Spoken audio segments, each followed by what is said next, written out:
players constantly moving in and around the position 1 and position 2 role, primarily because yesterday Chris started off on that mid lane position. The game did not work out, so they switched into that position 1 role, and that seemed to have fixed everything.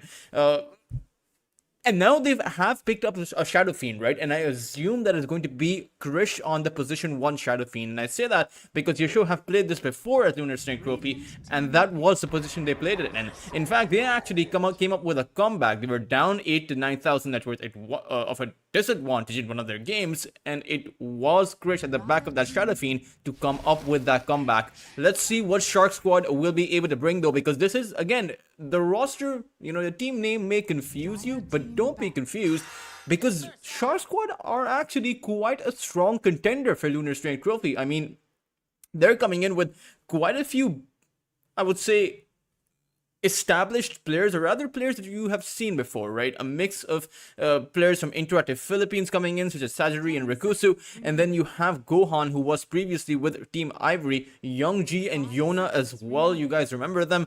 So I would expect Shark Squad to do very well. I do think that group number B over at Lunar Snake is probably the more stacked group, simply because it has Yasho, Ivory, Verosia, and even Shark Squad. And not to mention Second Wind, who are also, coming in with Jengi and BB. So, again, a pretty stacked group. It is time to talk about this draft in particular, though, because there are already 4 picks on both sides available for us to see. So we kind of have to cover that. I will adjust the audio.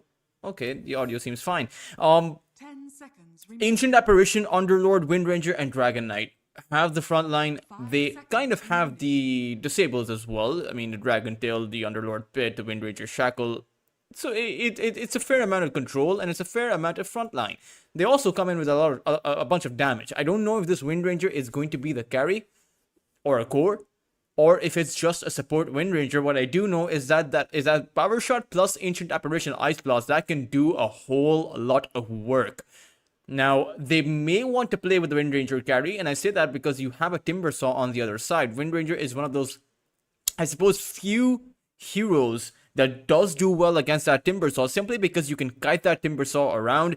Even if the Timbersaw comes in with the chains, the Windranger, with that Wind Run, max movement speed, could potentially dodge those chakrams, dodge the chain from the Timbersaw, maybe just keep her distance. At the same time, Yasho do have that Spirit Breaker, so the Windrangers will have the work cut out for himself.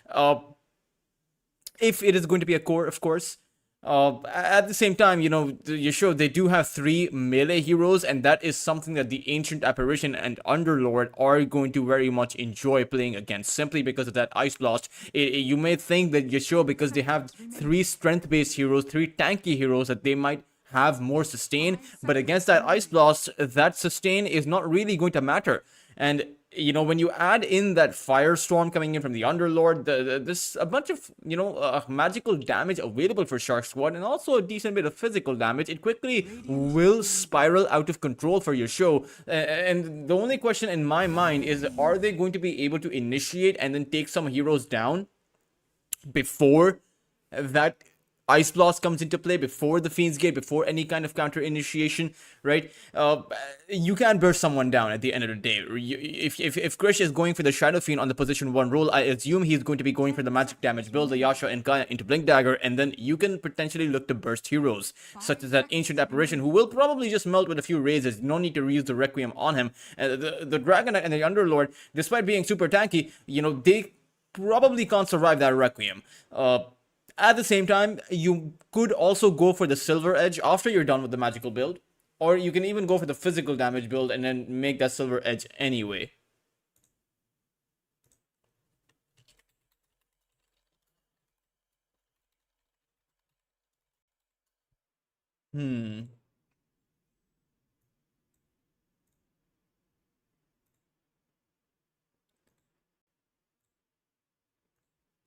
Well, I have to say, the Mars and the Brewmaster do get banned out, and the Templar Assassin and an Ember Spirit get banned out from Yasho's side. So Yasho actually expect this Dragon Knight to be the carry and not the mid lane hero. And by extension, that means they expect this Windranger to be a support. I wonder if that assessment from Yasho is going to pan out. Still unsure about it, if I'm being honest, as Yeshua will pick themselves up that Razor. And now I'm not too sure about who is actually going to be on that mid lane. Is it just the SF, or is it actually going to be the Razor on the mid lane? But right now, for Shark Squad, I wonder what they're thinking about as far as who's going to be their core goals. Is it going to be a Wind Ranger carry? Because you don't want to really play a Dragon Knight into the mid lane against a Razor. You can still attempt to play a Dragon Knight against that Shadow Fiend, but not against that Razor. The Razor will just simply devour that Dragon Knight. Not to mention, you sure don't necessarily have to play that Razor on the mid lane. They could also send that Timbersaw down that mid lane, and it quickly means that this Dragon Knight is not really going to have any kind of leeway. So Shark Squad, they may very well position this Dragon Knight to be the carry, the Wind Ranger as the support, and pick yourself up a suitable mid lane hero, maybe the Viper or the Huskar. Both of them are actually open in the pool. But it seems like they're going to take their sweet time with it. It's okay. We have two series lined up. It is currently 8 a.m. over here, so around the same time zone as Krish, actually. I think Krish's time zone is a half an hour ahead of mine, so it should be 8:40 where he is compared to where I am. Shark Squad picked themselves up a Puck, Yona as their mid laner, of course, and that's a decent enough hero. That means that Aizen, it will be their Dragon Knight player. Cassie, of course, who is their support, will be playing on the Wind Ranger. We'll see what exactly Cassie is going to be able to do as far as has gone for the kill shot. So at the end of the day, you are playing with the skill shots. So how many of them you land, that is going to be very much dependent, or rather your success is going to be dependent on how many skill shots you're able to land. As I was a bit distracted because I wanted to take a look at who is going to be playing that Shadow Fiend. It is going to be Krish. The big question is, Krish played both the mid lane and the safe lane yesterday, so is he going to be going for the carry position or the safe lane position? And I say this because Grinja was the one who was switching with Krish yesterday, right? So it is going to I can't really tell who is going to be on the mid lane until the game actually plays out, because both the Shadow Fiend and the Razor can be played on the mid lane and can be played on that safe lane. So it very much is just going to depend on how comfortable they are on their own rules. I will, of course, adjust the logos once I see if the logos are actually in the game or not.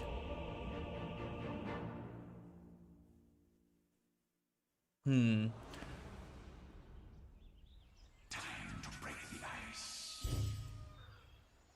I drink your milkshake. Prepare for battle. And the logos are not, so...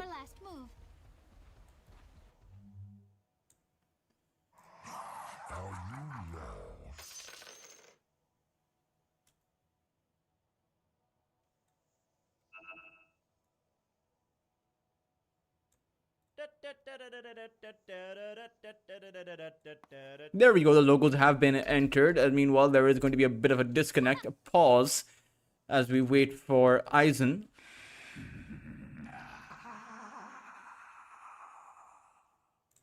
Let's actually take a look at the facets. Let's see if there's something different going on here.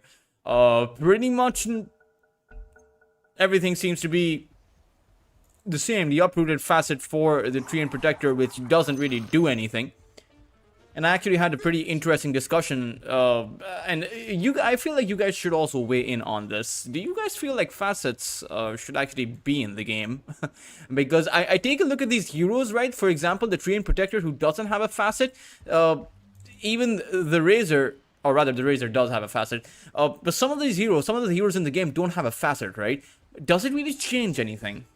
Right, I kind of have the opinion that the facets shouldn't even be a thing in Dota. You should bring back some of the simplicity in the game by at least removing one aspect of it. Because if you think about it, talents are also facets, right? They just affect attributes and your spells and such, rather than changing how a spell works altogether.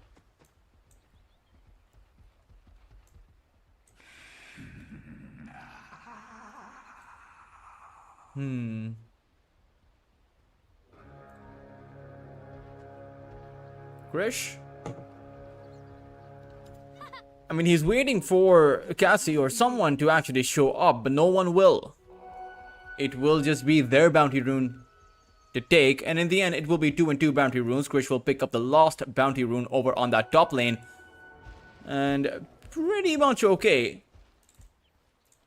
I've always been surprised. Where does this goal lead actually come from? You know, it is going to equalize, but apparently the side Shark Squad will actually have a 1% advantage over the other side. Of course, it is like 50 gold. So I suppose one of them spent less gold overall, right? But I mean, let's see. Probably a perishable item or so. Taking a look at these lanes, of course, it is going to be the Shadow Fiend and the Treant Protector against the Underlord and the Wind Ranger. And this is probably a lane where you may want to play a bit careful if you're the Shadow Fiend or even the Treant Protector.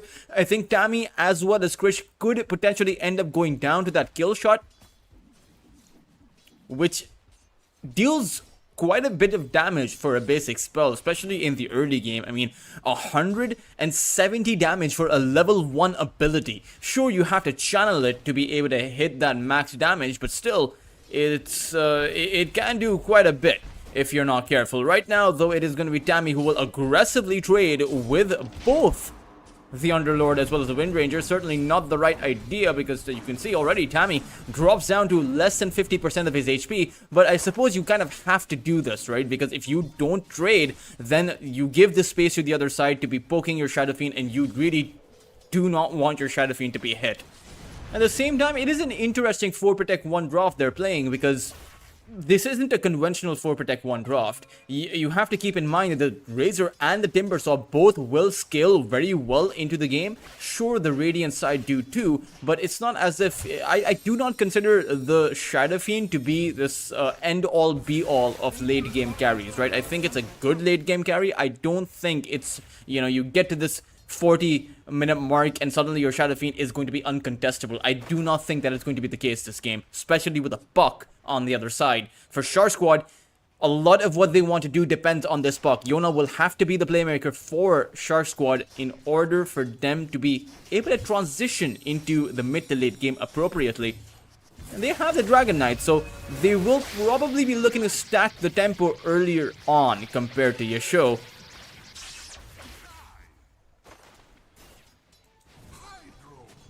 Bot lane, this is where the Timbersaw, it's going to be interesting to see how the Timbersaw actually plays this game, considering he's going to be against that Ice Blast and quite a few setups too. Right now though, there's going to be a Dragon Tail. Bisk is going to get frozen in place and actually might just end up going down. Aizen will draw first blood. It's going to be Jolibe who will use that Fairy Fire, as Panda will not be able to get that kill on him. I suppose a head start coming in for Shark Squad, as they did get that better exchange there, and even Jolibe is just gonna salve up right in front of Panda. He'll be able to replenish his HP. Bisk, not level 2, so doesn't actually have his charge online quite just yet. Going to be pretty interesting, I suppose.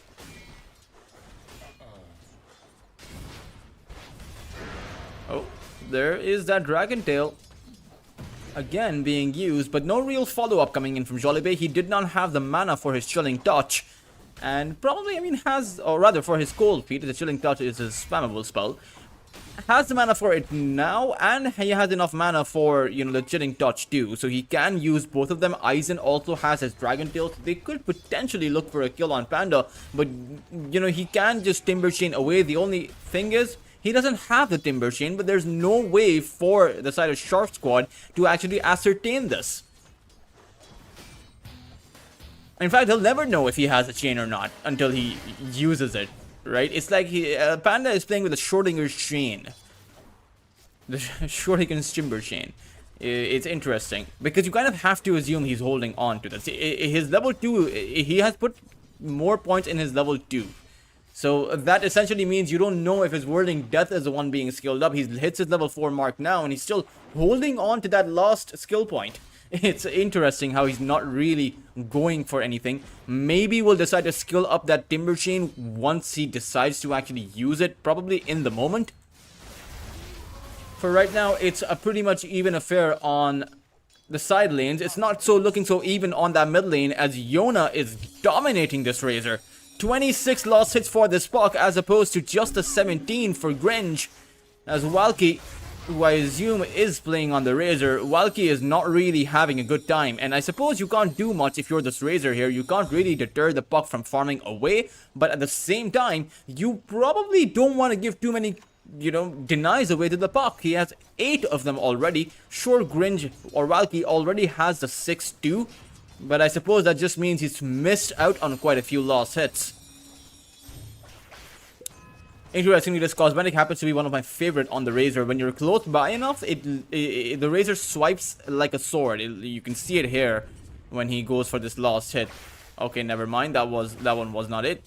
Missed the range creep, so I guess we can supposedly see how he's been missing a few of them, but that's okay. I mean, missing a few creeps here and there is not really that big of a deal. The only problem is, you don't want to miss too many of them. 32 lost hits with the Puck is certainly going to, stack up on that difference as time goes on. As the Eye of the Storm has been unleashed, they will be able to acquire at least the Observer Ward. As Cassie, he does have Bisque charging in and doesn't actually have a Shackle to play with, so he's going to end up getting hit by the charge and also a Bash. Does have that Wind Run, but has no teleport away. Unfortunately for the Wind Ranger, this might just mean a very awkward and probably very slow journey to his own demise. He's going to get hit by Tammy, bound by the Treant Protector. Has another Wind Run to use, and maybe he can use the tide of that river to actually make some kind of an escape, but it's just not going to be possible. One more whack coming in from Tammy will be able to pick up the kill. Radiant's top tower is under attack. Dire are scanning.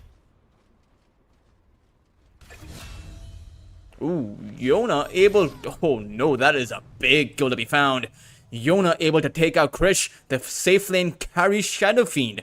Or, I mean, safe lane carries is kind of a redundant thing to say, but the carry Shadow Fiend going down for your show. Certainly not an ideal look, especially considering the kind of CS that Yona has in his pocket. 39 CS as well as a kill on that Shadow Fiend. This Puck is having a phenomenal time.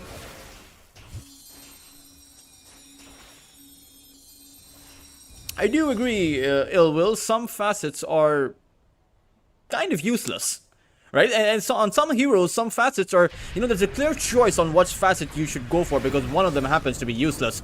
Krish, though, he's about to be made redundant to 3 heroes on top of him, and it will be Shark Squad who will be able to acquire yet another kill.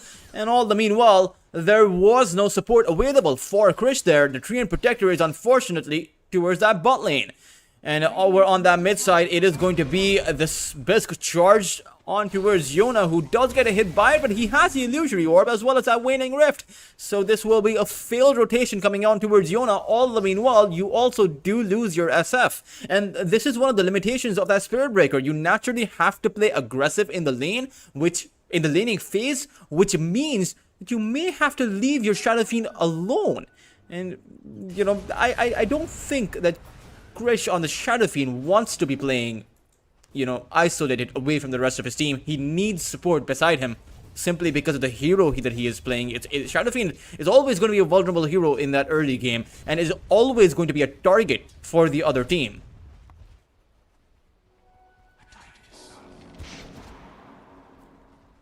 Power Shot will get sent out.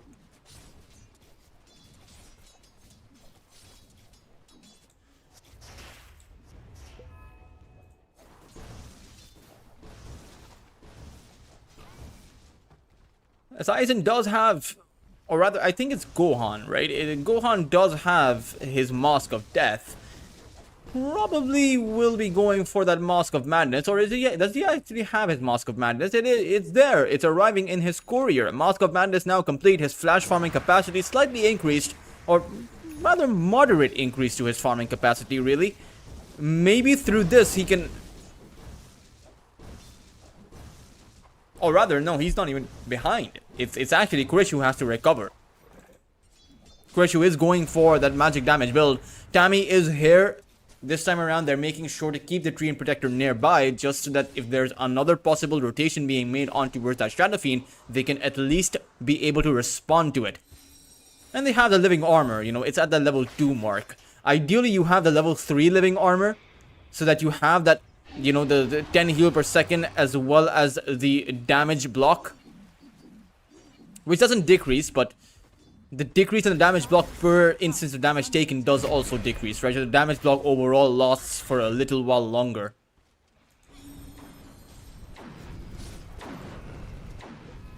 Tammy just watching patiently as Ackerman, or I do think it is Young G, watching patiently as Young G just continues farming away. But that might have been Young G's mistake. He is trying to go through the gate, but it will not be possible. Tammy had the overgrowth, as the Underlord will take a bow. No response coming in from Shark Squad. They do currently possess a 2,000 net worth advantage, so I suppose it's the idea that, you know, maybe they don't want to respond quite just yet. Maybe they'll respond when they want to. And perhaps it will be at the back of, you know, the Puck's Dream Coil. They jaunt away towards Bisk, but he actually got hit by 3 bashes. Let's see if there will be any more. Now the leash will disable that Nether Strike, and the kill shot will be enough to take out Bisk. A good synergistic kill happening for Shark Squad.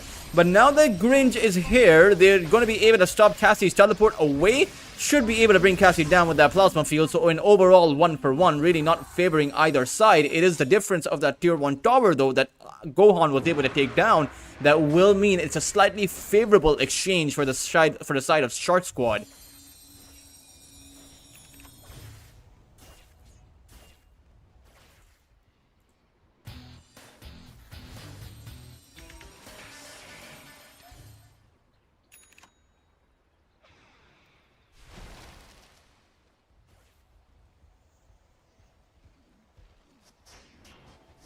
Yona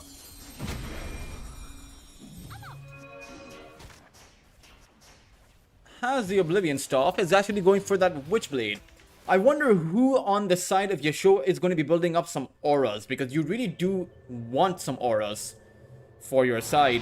Probably just on that Timbersaw, but the Trade Predictor could also go for them, and so too can the Razor, and we already see this, right? Valky is going for that Pipe of Insight. He has already queued it up. Surprising that he's not actually going for that mechanism or that Guardian Greaves build. He's just going straight for the pipe after making the power treads. I suppose it's perhaps it could be because they're estimating that they'll need that pipe coming on earlier. Tammy will go down. Not really a huge kill to be found. I mean, Tammy tanking the gank is actually much better than Krish being the one to face up with 4 heroes, right? You always want to... You're always going to be happy with your position 5 sacrificing himself to make sure that your carry stays alive, as it will be the second tier 1 tower that Shark Squad will be able to acquire. And as Yasho have not been able to take down any towers from, you know, of Shark Squad down, that means the objective exchange is going to be very heavily in favor of Shark Squad. In fact, all of their tier 1 towers are pretty healthy. Even that top lane tower, which does have a Shadow Fiend, unfortunately, because you're playing into an Underlord, you're not going to be able to push very deep, as he's just going to be throwing Firestorms down in that laning phase. So the early game push was always going to be limited towards that top lane. But the question is, you know, despite of those limitations, you kind of have to push. That is the name of the game, and how are you going to achieve that push is going to be the big question. I mean, your heroes aren't relatively, your heroes aren't great at pushing unless you bring Krish in, but he's also going for the magic damage build, so he doesn't have the attack speed or the physical damage of someone like a Shadow Fiend. But maybe this AD rune is going to help out that Razor, as Valky should be able to acquire this tower, and no one really is going to come to defend us. In fact, they're actually potentially looking for a trade here. It is going to be Valky who will teleport towards that mid lane and will actually throw out that plasma field. Not really going to catch much.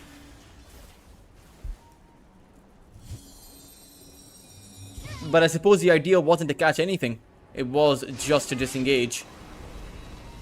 Power shot actually cut the tree, and there's going to be a shackle too. However, it's another strike towards the side, and the Timbersaw also makes his entry. With so many heroes available for Yasho, I think that Shark Squad may want to get back. It's going to be Tammy who will lose his first life as the Underlord just simply teleports away. As it will be Bisk who also goes down, so Yasho do lose both of their supports at the same time. You do have Walkie who found a bit of something, but now Aizen, he teleports towards that tier 1 tower and finds that Dragon Tail. He will take apart Yasho's mid laner. 3 heroes for Yasho falling, with Yona ending up with a double kill and in fact a dominating streak. Certainly not the way that you wanted this fight to end up. For Yasho, this does mean a bit of trouble. I mean, a 3,000 net worth advantage, all 3 of their cores below the cores of Shark Squad, at least in terms of net worth. They don't have as much value coming in, as it's going to be Krish who gets assassinated from that power shot. And that essentially means it's the 4 for 2 exchange. Bisk comes on over, and that will be Panda who will be able to acquire the kill on towards Cassie. So they do find a bit of something, but again, losing Krish, losing your carry Shanafine, that is probably not the right idea. You know, that's probably going to hurt them quite a bit. Dire's middle tower is under attack. And I believe that while, you know, Kurish is coming in, fighting, losing his life simply because he's playing a Shadow Fiend, you know, 1200 HP on him. Sure, he has a lot of armor, but the Dragon Knight reduces your armor as well, right? That Grimswrath, that passive from the Dragon Knight, armor reduction kicking in. 3 armor reduction right now, but when he's in his Elder Dragon form, that armor reduction is more like 4 to 5. So he can take down the Shadow Fiend relatively easily. And while all of these exchanges are happening, Gohan is still farming away on that Dragon Knight. I mean, you can take a look at how farmed up he actually is. Armlet, Mask of Madness, and he will get to that Blink Dagger soon. So once he does, that's going to mean trouble for the side of Yasho, as you also have Yona with that Blink Dagger. So you have to keep in mind that there's going to be 2 simultaneous initiations taking place, not just the one. And that means that Krish is going to be in increasing danger as this game goes on. At least until he has his own farm up. Right now, though, he does not. And that means that it's going to be Yona who will descend upon Krish with that jaunt. Has that Dream Call. He will disable the Requiem, but Krish managed to actually send it off. And there's a counterplay coming in from Bisk. They'll be able to take out Jollibee. And even though Yona makes it out, that is going to be a successful counterplay coming in by Yasho. They not only keep Krish alive, they also take out the Ancient Apparition. I do think that the silence was used a bit too preemptively, and the synergy there was a bit lackluster. In my opinion, you should start it off with that Dream Call, disable the Requiem with your Waning Rift. And the reason why you want to use your Dream Call is because it's going to be a lot easier for Jollibee to be able to use his Ice Blast. That Ice Blast never clipped Krish, and if they had found it, you know, I have no doubt in my mind that Krish would have gone down.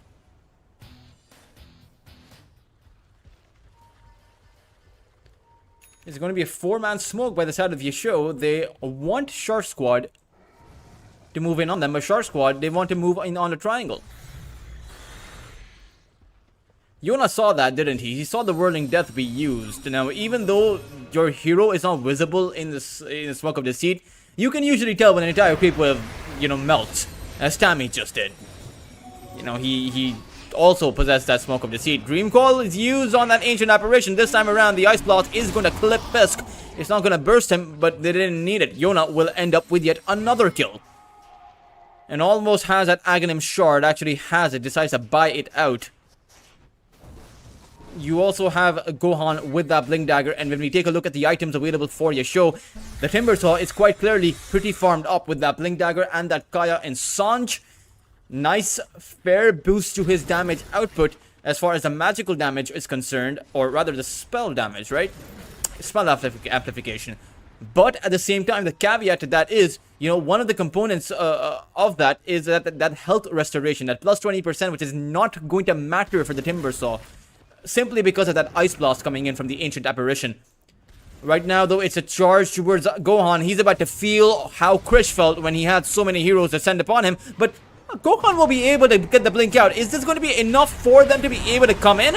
He's able to activate his dragon form, and even though as the Timber Saw moves in, there's still going to be the Ice Blast. It's going to be Krish as well as the Timber who's going to end up melting. And even though they did take out Gohan, it's still a question of who's going to come out ahead, as Yona is still going on strong. Both sides have been faced up with two heroes that have fallen, but it's going to be Yona who's going to be the difference maker. He's going to end up with an ultra kill, and he's still not done. It's going to be Gringe Walkie, the last one left in this entire fight, as Yona doesn't have too much HP to play with, so he wants to keep his distance. For Walkie, though, he wants to constantly go in. The power shot is going to slow him down, and Yona, he has his number. He's going to end up with essentially a rampage, and even though it doesn't get sent out in the game, we all know that he got that. We all saw it for ourselves. He took apart each and every single one of your show, and now this lead is it's about 8,000 in favor of Shark Squad. That entire team fight not really working out for your show. I mean, they found the right initiation. Unfortunately, because of this narrow corridor, there was no way to avoid that incoming Ice Blast. There was no way for you to avoid the puck coming in with a waning rift that disabled all of your heroes with a dream call that was later used. And in that scenario, Gohan was the perfect bait. Even if the attempt wasn't there for him to be, you know, even though he wasn't attempting the bait, he was still, it turned out to be the perfect bait.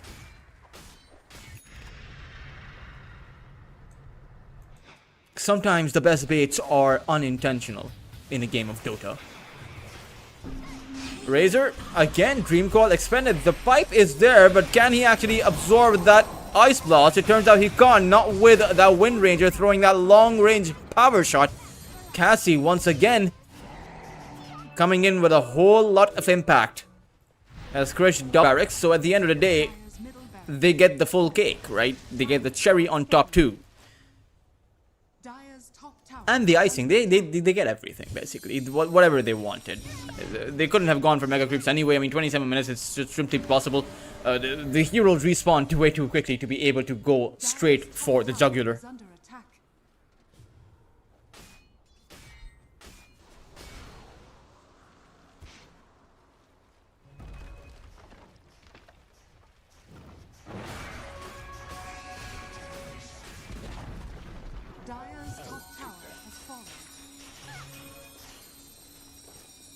Yona with that Lincoln Spear.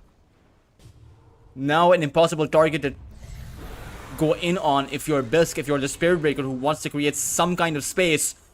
And the only problem is, the last time that Krish managed to come back with that Shadow Fiend, it was in a position where the Shadow Fiend was not this far behind. Right now, they are very far behind as Yona jumps inside of that tier 3, but doesn't really want to make his play there. It's going to be another 3-man Dream Call that comes out this time around. Krish tried to go for the Requiem. It was just not in time. And now the response is going to come in from Shark Squad. The BKBs have been used, so they do have to get back on your show. The only problem is they need the space to be able to make it out. It's going to be Panda who will try to go in to be the difference maker, but he will go down. The offlaners being traded out as Bisk as well as that Razor are too low on their HP to continue fighting. It will still be Shark Squad who will also disengage, so both teams raising that white flag as they head on back.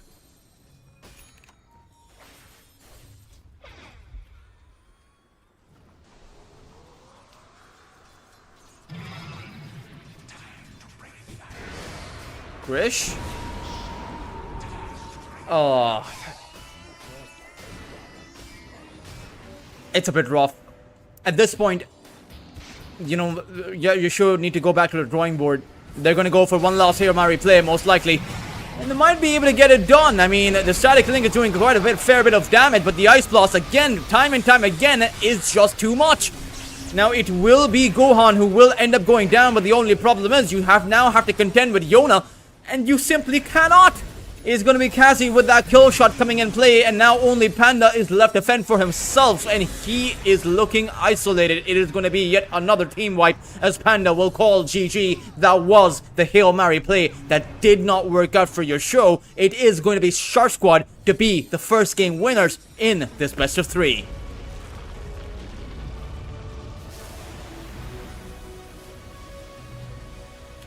Oh man, that was a very impressive performance coming in by Shark Squad to be able to just constantly increase that early game tempo, to be able to take your show down.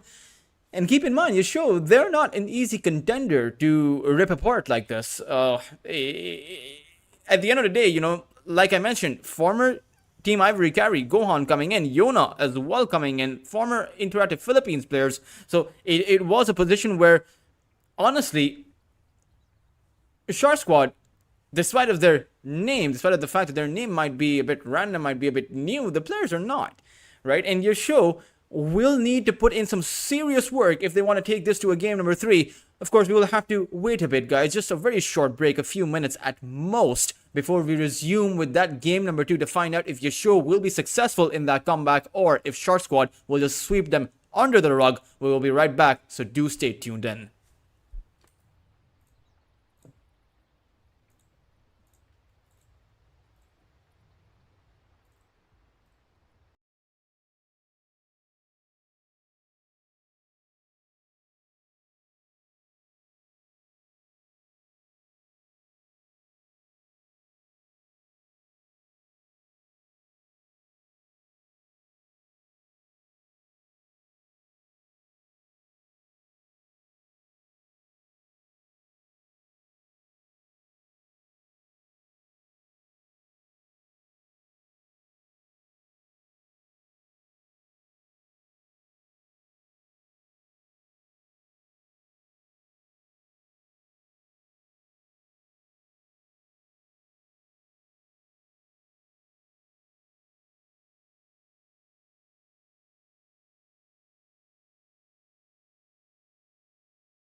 question is, how will they disable that disruption and how they plan on stacking up their initiation, right? Now, they already have a pretty good initiation, but this is what I was looking for. Someone to jump in that backline, make sure the Shadow Demon can't actually save anyone. And it's actually a pretty good Storm game too, because there's not a lot of disables found on the other side. Sure, there's that Ember Spirit Searing Chains, there's the Jakiro's Ice Pod, those are two decent disables. I would only classify the Ember Spirit Searing Chains as the only sure shot lockdown you have, because the Jakiro's Ice Pod, it can be dodged, you can even zap around it. So we'll see how this actually works out. For Shark Squad, I mean, honestly, they are coming out to a pretty strong graph. The only thing that they will have to contest with is that physical damage coming out from the Kez, as there's no one that can actually survive against that, not even the Axe. So it will be interesting to see how they actually manage to get that one done. Maybe the Axe will actually go for a Blade Mill. You never really know. As Shark Squad, they ban out that Centaur because it's a very straightforward draft coming in from your show this time around. It is their offlaner that they are missing. As your show, they ban out that Gyrocopter. They don't want Gohan on that Gyro, as he has shown us back with his time in Team Ivory what he is capable of on that Gyrocopter. The only question is, what carry are you going to pick up to counteract that Kez? As far as the tier 1 stage goes, most teams pick up that Ursa Warrior to defeat the Kez with, because that Enrage is probably the best ability to mitigate the kind of physical damage the Kez is able to dish out. But I wonder if they'll actually go for something like that.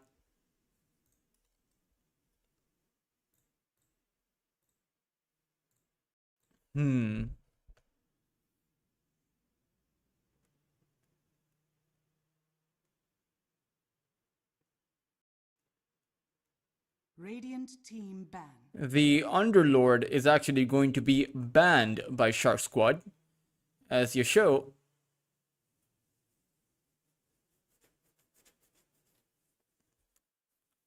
Thinking about their last ban and who they actually want to pick up for their offlane. The Timbersaw is also currently open in the field if they want to play the Timbersaw again. I think Panda had a pretty good game with the Timber. He found his farm. He also found the openings. Unfortunately, his team as a whole was too far behind for them to actually capitalize on the kind of initiation and the kind of damage that Panda was providing them at the time.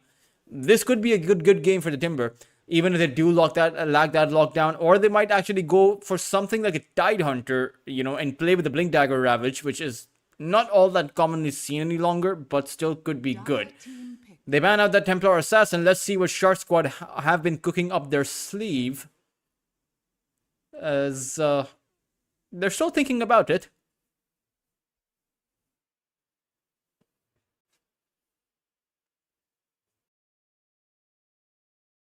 Seconds remaining. 5 seconds remaining.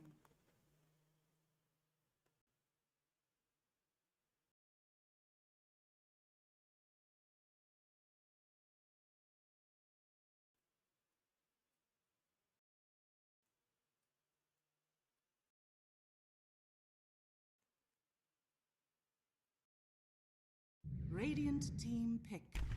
Ooh, it's actually going to be the Slark. Not exactly a hero I would peg to play against the Kez with, but a hero that does very well against that Jakiro, simply because you can dispel away all of that overtime damage. Doesn't care about that Shadow Demon's demonic purge, because the Shadow Dance can't actually be purged, and doesn't really care about the Ember Spirit too much either. So the only thing you'll have to contend with is the Kez, but I'm thinking that Shark Squad have the plan to actually disable the Kez with their Axe instead of going toe-to-toe with the, with the carry matchup.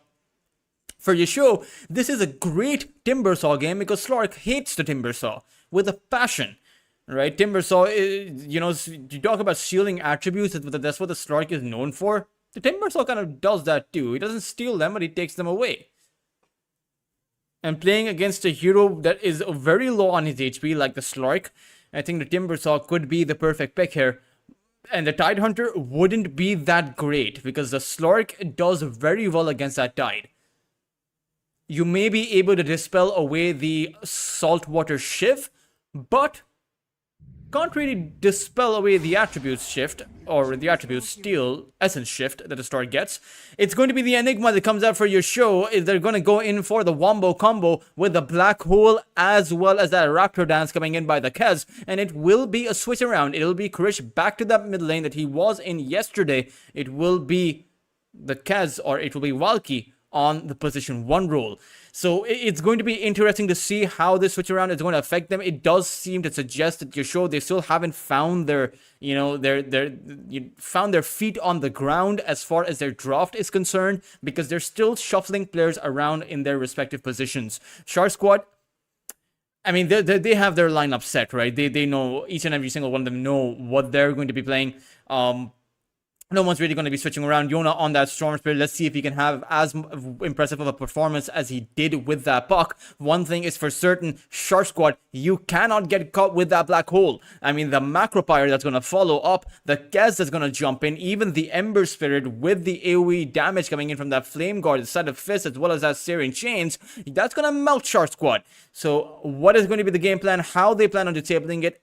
One thing is for sure, they do have the Storm Spirit, so Enigma can't cast a black hole against a storm unless he has a BKB, because Panda, as soon as you use the black hole, the Storm Spirit is going to zap behind you and use the Vortex, because you can use the Vortex while you are inside of the ball lightning, and you can use spells while you're inside the ball lightning essentially. So that will disable the black hole, so the BKB will be a crucial item for Panda. Prepare for battle. The good lucks and the have funs will be thrown out. Now we're talking.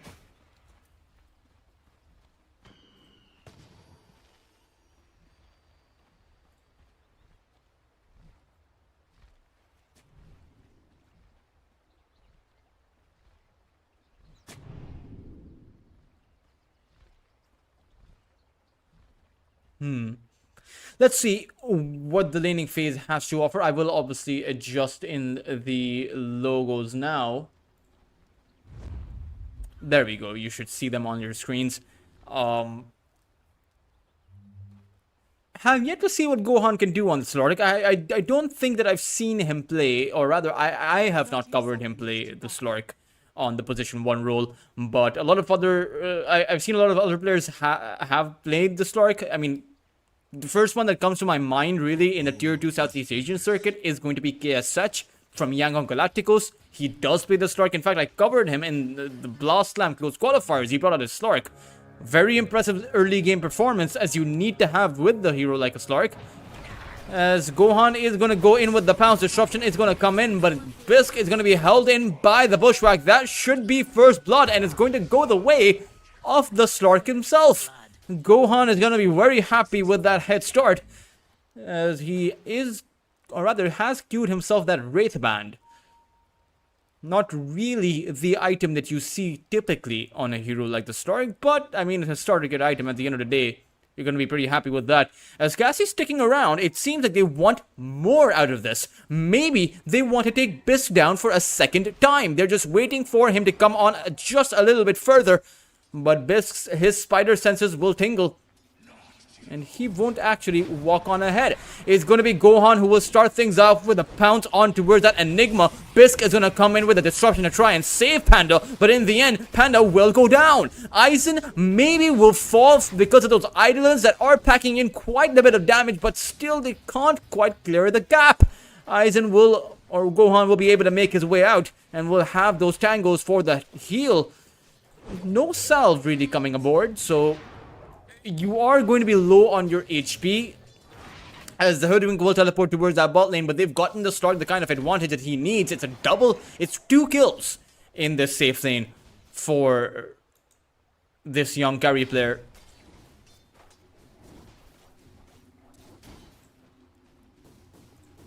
So let's see what this laning phase has to offer now. Doesn't really do too well in that laning phase, if I'm being honest. He's not exactly playing a hero that can contest against the Enigma. They made a cheeky little play, utilizing both of their supports, essentially a tri-lane, to be able to get these 1 or 2 kills. But things should be looking up for Panda from this point onwards. I mean, Bisk playing that Shadow Demon 2, you can essentially disable the Gohan as he's diving in. The pounce will never land. Even Jollibee can't get much done, but Gohan will finally, or rather, does have that healing salve, so he'll be able to replenish his HP. Let's see what the rest of this lane has to offer and how many lost hits the Enigma can get, because quite frankly, right now, he is pretty low in terms of lost hits. Trades on that mid lane as it is brother versus brother. Storm versus the Ember.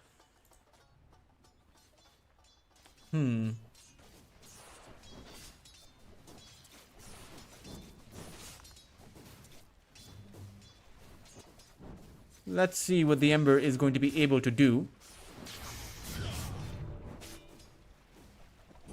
You are too slow. Ooh. Jollibee gets picked off towards our top lane. It's going to be Gohan who will be able to acquire a kill before he goes down himself. It'll be Panda who will end up with the killing spree of Gohan. Although, Panda never got any experience out of that. It is a good set of exchanges for Yasho, though they do take out Cassie towards that bot lane, as that is a decent set of kills to find. They're not really maintaining lane equilibrium, but as long as you're getting a kill, who cares about lane equilibrium, right? Young G will spell out the go call, as there was a bit of a pause.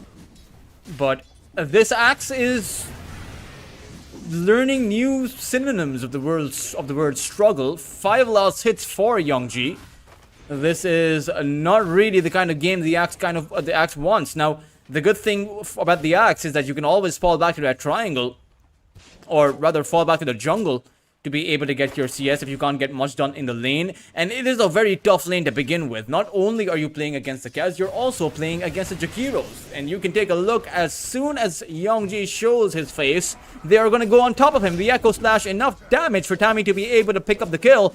And Cassie is also going to get zoned out. This is really not going to be a lane which works out for the Axe. He simply can't get too much anything done here, really. I mean, 8 CS for him.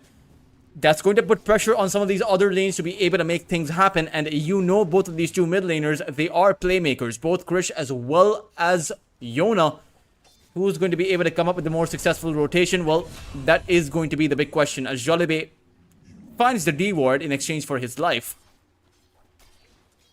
Not really the most valuable of trades, but I suppose he does get that job done, as Tammy, he does fall towards that bot lane.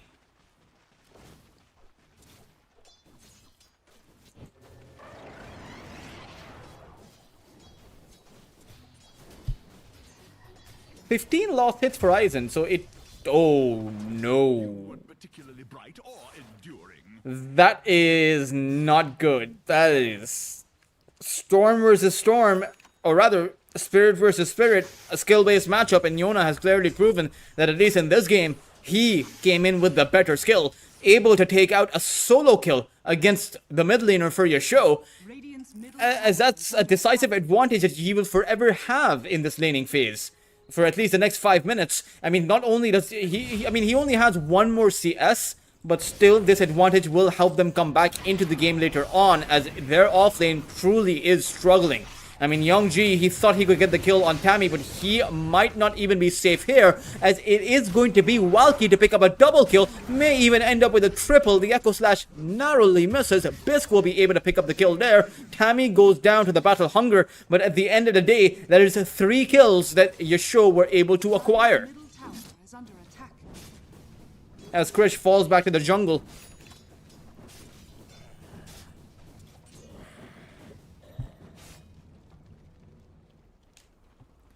Should be able to find his recovery. Now, you do have to consider that Krish has 9 more CS than the Storm Spirit does. A lot of those CS were the neutral creeps, so we don't know how far high up his net worth will be. Oh, Yona managing to pick up that Arcane Rune against Bisk. Top lane, though, it seems like Gohan is continuing to have a great time. Power Treads at the ready. Idolins will be able to take him out once more, but again, Panda never got any experience at that kill. Or rather, with that kill. So it's still going to be a favorable exchange for Gohan. At the same time, Yasho, they're quite clearly getting more out of this laning phase. That spot lane has simply snowballed out of control. It is going to be Walkie who will end up with a very early Desolator. He's going straight for it.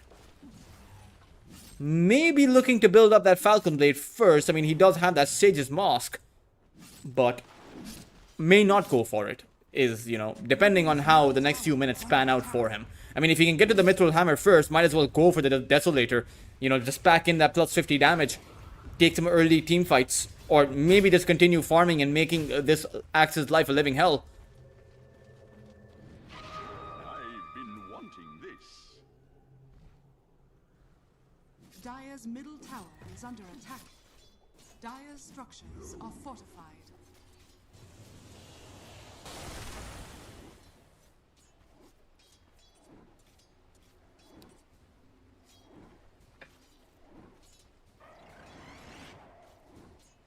Sit down.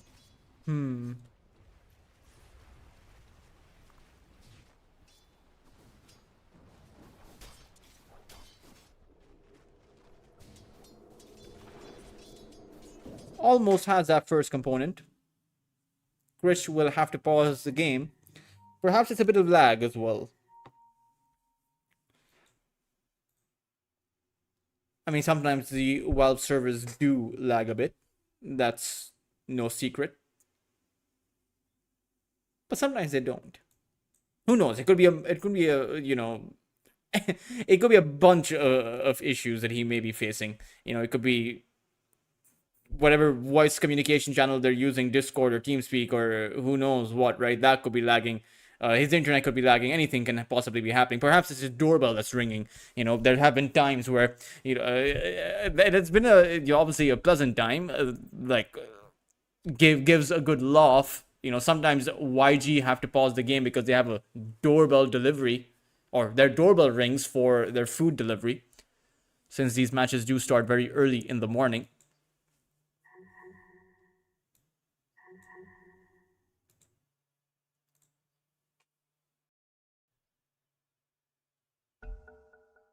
Go call will be sounded out as Yona will resume the game, and it seems like Aizen or Gohan is the target here, at least with the Jakiro. I mean, Tammy, he doesn't need to stay over on that bot lane, right? Perhaps he's just here to make sure that Gohan can't pre-farm, as he was simply getting a bit too much. Or perhaps Tammy is here to actually pressure this tier 1 tower. With the items, they should be able to get this tower down. The only question is, Radiant's middle tower is under attack. what kind of a response is Shark Squad going to bring, if any? I mean, this tower is already very low on his HP, as the Jakiro will teleport back through the gate. Probably because the Idolins will be enough damage. Actually, you know, the Jakiro's now coming back through the gate. This is interesting. Okay, he wanted the courier. So he's gonna go back through the gate again. Ironically enough, the courier can actually go through the gate. I wonder if Tammy knows that.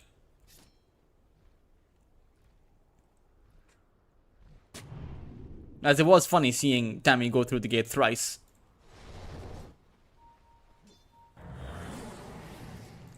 Dire's structures are Gohan is actually going for the Hand of Midas. I'm not exactly too sure how I feel about that, considering the Hand of Midas just slows down the Slark's tempo way too much. And the Slark is primarily a snowball-oriented hero. He needs to be able to get his farm up.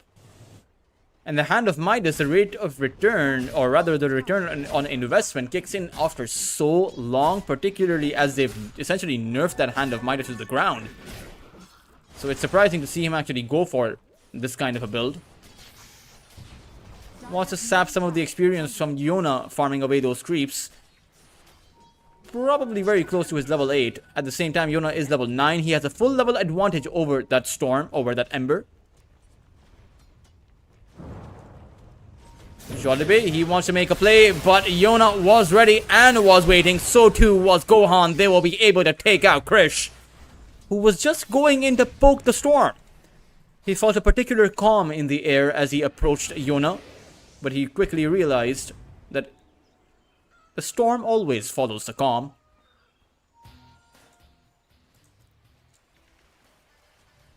Cassie with that hoodwink, just roaming around. It's the Axe, right? Who is pretty far behind. 3,000 net worth. I mean, he's 1,000 net worth behind the lowest farm core in the game, apart from him, or rather above him. That is the Ember Spirit, but this axe is really not having a good time. I mean, he's going for the Helm of the Dominator. Again, I'm not too sure about these item builds from Shark Squad. Both the item build for YACHE going for the Dominator, as well as Gohan going for that Hand of Midas. I think that these two items will result in such a massive loss of tempo, particularly as Yasho's lineup is built to push. Tammy with the level 3 Liquid Fire, they've taken down that... I'd have to hold that thought. Yona, he wanted to go in. Sharpshooter is also going to miss, as Yona is actually going to be chained up, but Tammy, no Ice Path available quite just yet. On cooldown for about 10 seconds. Oh, Yona, he wants to go in again.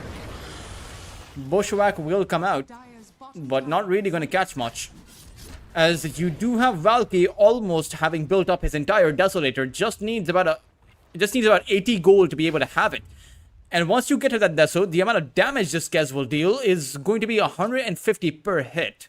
More so if he switches to his Agi Treads, as he does now.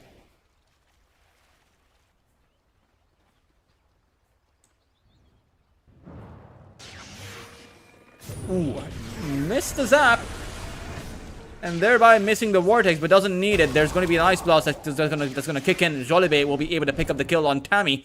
And I think the Galvanized Charge also went the way of Yona. So not going to be too unhappy about that. As Yona is going for the Guardian Greaves build, does have that mechanism built up now.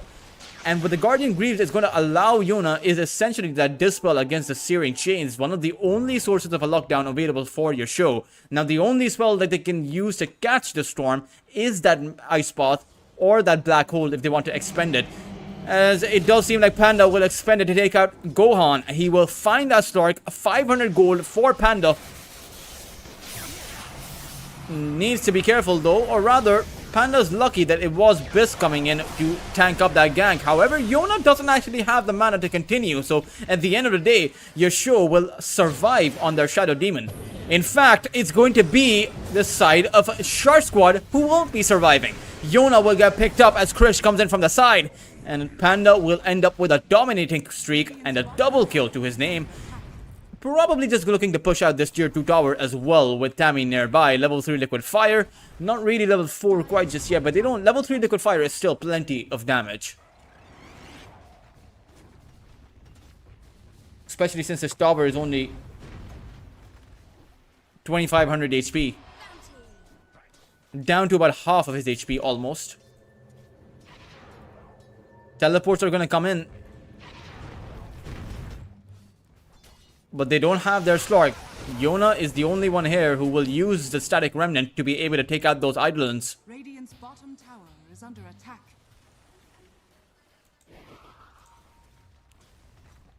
Well, YACHE is farming away. At the same time, Desolator is available for Valky now. And if he sees the axe, he will jump on him. I mean, there is no doubt he will just jump YACHE, who needs to be able to get to his tower, but I doubt he's going to be able to make it there. It will just be a kill on the axe, very easily found. It did not need the Enigma there. At the same time, Yona able to pick up the kill on Bisk. Needs to find the distance though. Krish is looking to close that gap. Should have the Sleight of Fist available, but misses it narrowly thanks to Yona going for the Ball Lightning. Unfortunately, it's not going to make the slightest bit of difference as Krish does have the additional Remnant to play with. As Aizen or Gohan was able to take out Tammy. So 2 supports for the life of the Storm Spirit, but you also lost the axe. So it was 2 supports for 2 cores. And you don't need me to tell you that that is not worth it for the side of Shark Squad. Yasho are in a very good spot to be able to take this game win. It's still a very long way to go, of course, but it's very much possible. Panda holding on to his Blink Dagger, so they quite clearly want to play with the Black Hole Raptor Dance combo.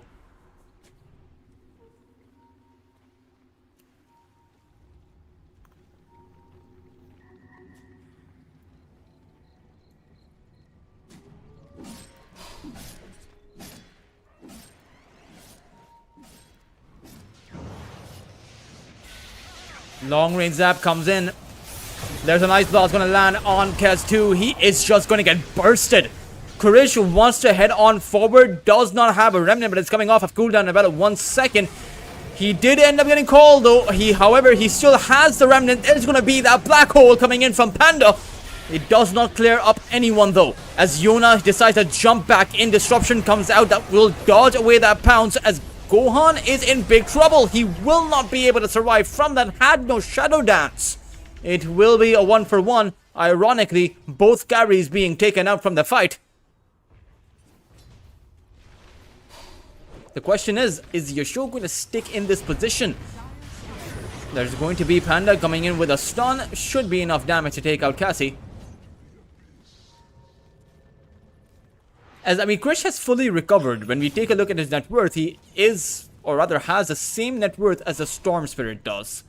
So, the game is pretty much even on those points. But the reason for the lead, I'll have to hold that thought, as they just want to constantly fight.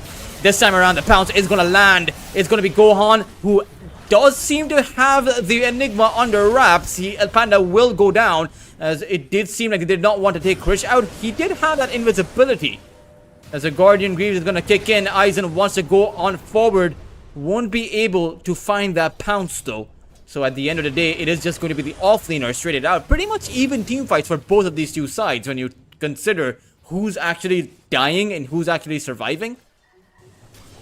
The big difference, of course, is that Walkie wasn't there in that team fight, so Yasho were actually fighting without their carry, while Shark Squad were fighting with their carry.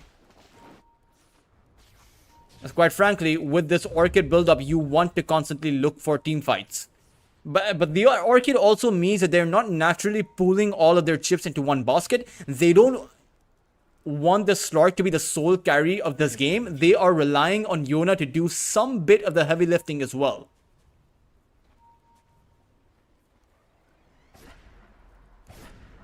Aizen, ooh, misses the bounce. Gohan has not been great with those bounces. Difficult target to go in on, but you may want to play it patient, play it slow. Maybe wait for the Chilling Touch to kick in, because you have the Orchid, so the Kez wasn't going anywhere with his spells. Wasn't going to be able to use the Raven's Wail. And the Chilling Touch, the initial slow, 100% slow for 0.7 seconds would have been enough for Gohan to be able to land that bounce and potentially even be able to acquire the kill. But patience is the name of the game if you're playing a Slark, as Krish will be able to pick up the kill on the Hoodwink. The Hoodwink was very farmed up until that point. Oh, Yona doesn't actually have too much HP, but has Youngji nearby, who, quite frankly, has nothing of value as far as his items is concerned, because he did go for the Helm of the Dominator. Gohan saw the Shadow Demon, will land the pounce this time around. The Ice Blast is going to land too. That is going to be an easy kill. Bisk over-committing for that play. Perhaps he thought that the Slark wouldn't be able to get onto him, but quite clearly, he was wrong. Radiant's top tower is under attack.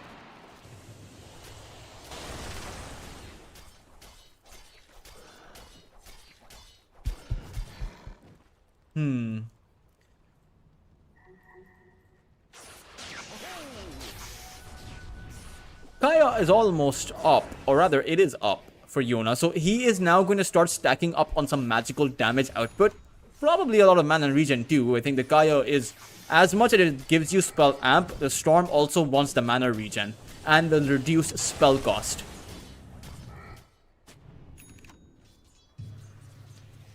As you also now have a Diffusal Blade for the Slark. Gohan's utility in this game improving by the passing minute, as Walkie has not really found much with that Desolator, only about 1 kill to his name after it. And it's been quite a while since he got that Deso.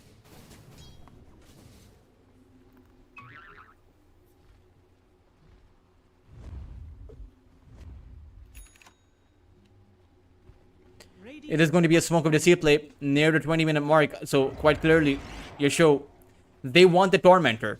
And they're expecting someone to be there, but unfortunately, there is no one. It's actually going to be Gohan looking for someone, but I mean, they'll realize soon enough where everyone from Yasho are once the Tormentor tooltip goes out. It's actually going to be a long-range Ice Blast sent out by the Ancient Apparition. It's actually going to travel all the way to that Tormentor, which has been taken out. I wonder... Oh, it's going to clip them all! But probably not going to be able to take anyone out. Sharpshooter is also going to be absorbed by the Enigma, and Panda is also safe. So, nice little attempt there coming in from the Ancient Apparition. Unfortunately, was not enough to do anything. Maybe if they had the Storm nearby, they could have actually jumped in. Maybe if they had the Blink Dagger on the Axe, they could have jumped in. But YACHE wants to get to that Pipe of Insight. They want to dodge the little... Or it's not little, I mean the Macropyre, the Ember Spirit's damage, it's quite a bit. Radiant's bottom tower is under attack. Dire's structures are fortified.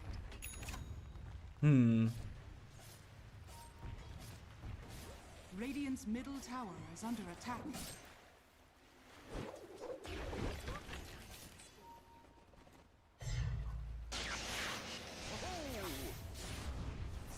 Radiant's middle tower is under attack.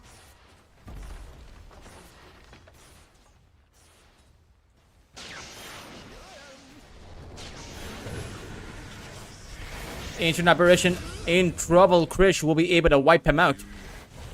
As towards that top lane, it is going to be Gohan who will be able to take out Tammy. So an overall 1-for-1 as far as the supports are concerned. But it's going to be Panda held in. He does have that black hole. The only problem is he needs his team nearby. And he won't be able to commit to it. Panda will go down. It's going to be Gohan who will be able to acquire a double kill. And you do not want this to start snowballing. So the question is, for Yasuo, when are they going to take a team fight? They've been holding on to this Enigma black hole for quite a while. I mean, we've only seen it come out once, and he has the Blink Dagger, has the BKB. It's actually going to be Krish also caught out. Storm Spirit's going to zap in Yona. He has the Vortex. Bushwhack is also going to land, and the Sharpshooter is just going to pass through Krish. Straight through him. It is going to be Gohan, though, picked apart over on that top lane. So, an overall 1-for-1. Probably an exchange that actually favors the side of Yasuo more than anything else. I know the gold lead is probably in favor of Yasuo as well, but it's just the fact that they were able to take down the carry. Taking Krish down is good, but Krish will only itemize for utility past this point. There is the bit of question of how you're going to deal with Yona, who has the Sanj and Kaya now, as Valky will reveal himself. Also silences up Yona. Black hole is going to be committed. Yona stayed a bit too long. Or rather, overstayed his welcome. And he wasn't very welcome there to begin with.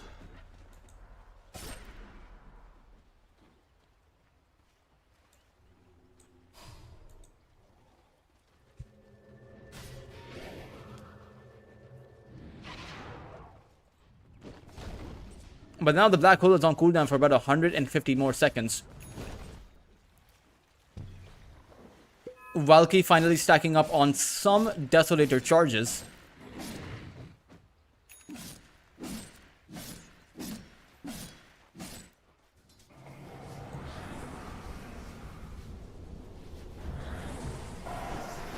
Axe going to be held in. Has the pipe, as well as the Berserker Skull in 21. Charge the Health Ring as well. I mean, the Axe is pretty much A-okay. Not unless Valky shows up. Still, though, he is pretty much okay. Oh, no. They call Valky. Ice Blast is going to land on him, too. Raven's Will is going to be activated as Yona is going to jump on forward, but did end up getting silenced. He's just going to dispel it away with the Guardian Greaves. Disruption has to come out from Bisk, but it's going to be YACHE who wants to look for the kill. Yona trying desperately to catch out the Kez, but he simply can't get to him. He doesn't know where the Kez went. The Kez will reveal his position as YACHE still has not been able to use that call. He finally does go for it, but the storm has already gone down. It's going to be Valky who will just play around with the side of Shark Squad. He will, at the end of the day, remain alive. What an absurd escape coming out from Valky. Yona just simply couldn't catch up to him. And the Axe, YACHE, this is the problem with going for the Helm of the Dominator. You don't have a Blink Dagger. The Blink Dagger there just changes so much because Valky wouldn't be able to maneuver around in that fight otherwise.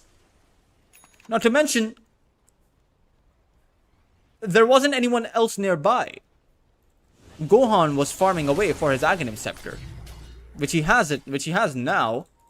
And this is a very farmed up Slark, mind you. I mean, the double pounces, the Orchid, the Diffusal Blade, he can straight up take out anyone he wants to. Maybe even the Kez.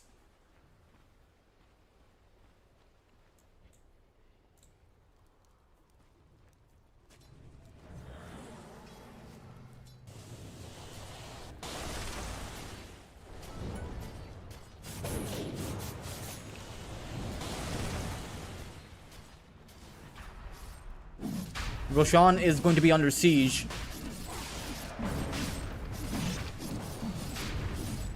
Ice Blast is gonna come in though.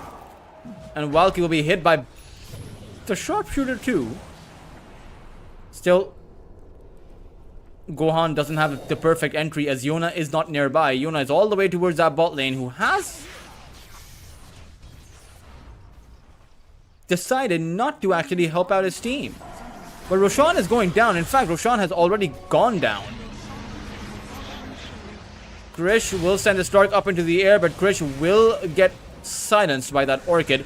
Unfortunately, Slark's pounce reveals Jollibe's position, who will also fall.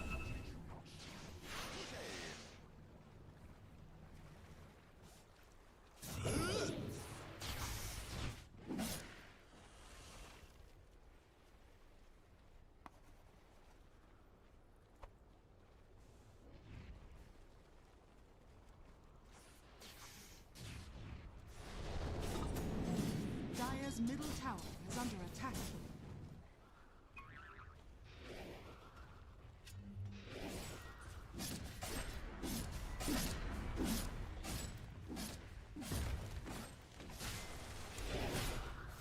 Blink Dagger is finally up for Young G. The only question is, when are they going to make a move? Because the problem is, there is an Aegis on this Kez. So for the next 4 minutes, he has a second life to play with.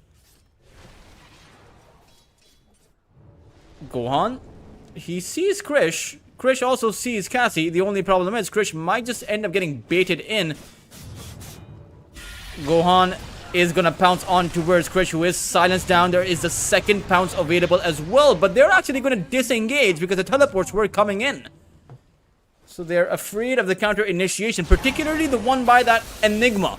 Now it's going to be Valky, who does get caught towards that mid lane with that Bushwhack coming in. That is going to be enough damage, especially with that Ice Blast, to take away his first life.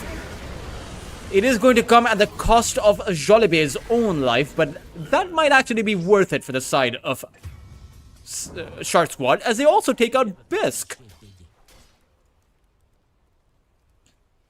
So a support for a support.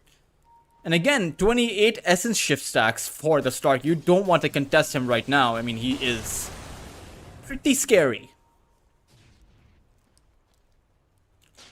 But again, it's this ever-looming threat of the black hole that is, you know, just there. And with the Aghanim Scepter, this black hole, 4% of the unit's max health per second is, I mean, it's probably not something you want to get caught with. Oh, Krish, though, he does end up getting caught, and I have a feeling this time around there is no teleport that can save him. Radiant's middle tower is under attack.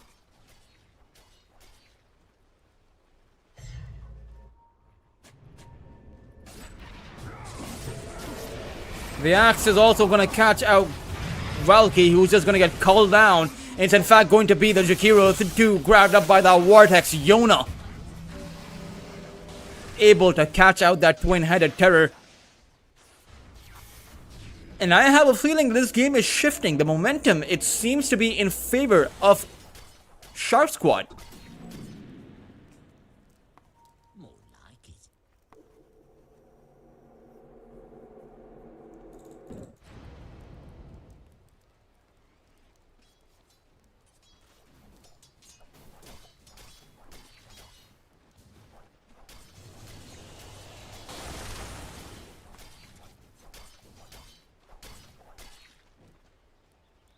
I wonder if Gohan seems to want to upgrade his Orchid to his Bloodthorn.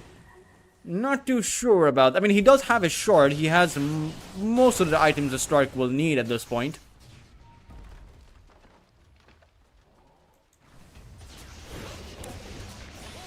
As Yona only 9 galvanized charges, but has had a pretty effective game as far as, you know, getting the assist around goes. They want to take down the Tormentor, but they need more heroes, which will arrive. Is going to be the Ancient Apparitions shard. I mean, the Ice Blast landing that cold feed, that is certainly a pretty good shard to have. Just that additional disable that kicks in. 50% of the duration is quite a bit of duration, around a 1.5 second stun. So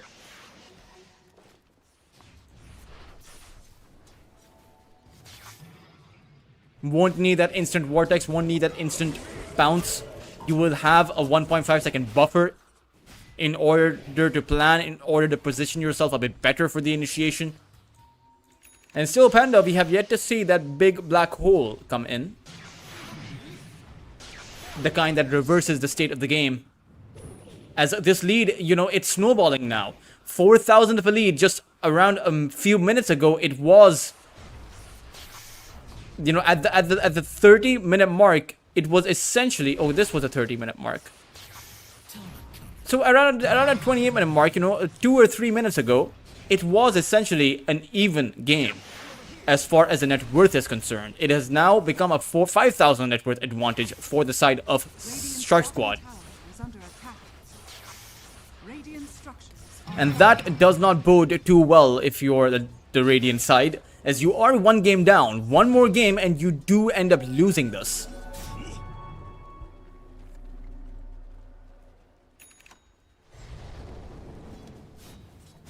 The series is what I'm referring to.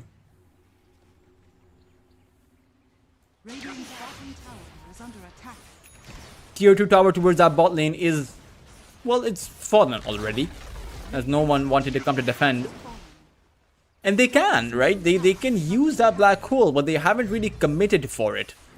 The Enigma also now packs in, or rather had that BKB. It was there for before his Aghanim Scepter was, right? So you have that Blink Dagger BKB black hole that you can't cancel the black hole unless the Axe is the one who uses the call. But even then, it is a bit hard to actually cancel that black hole. I mean, you're gonna get sucked in anyway, unless you're absolutely perfect with your call.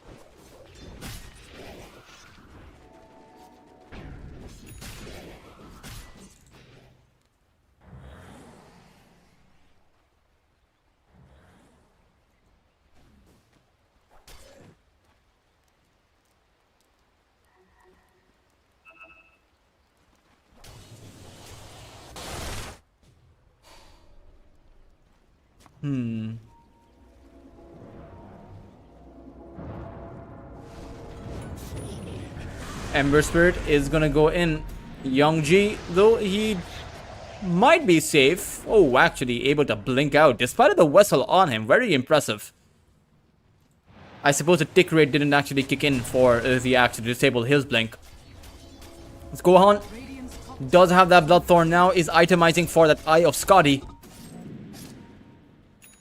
Should have it soon too in the Raven's Wail. Or rather the Raptor Dance. Oh, you can actually dispel away the Scotty debuff as when you activate the Raptor Dance. Gohan will activate his Shadow Dance and will probably just bounce away, or rather just walk away, I suppose. Nearly max movement speed for the Slork.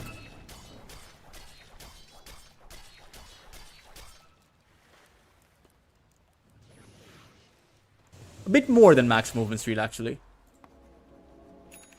But they did increase, if I remember correctly, they increased the threshold for the max movement speed. It was 522 before. I'm not sure what it is now. I think it's 650 that's the max, but I could be wrong about that. If any of you do know, please feel free to correct me or educate me.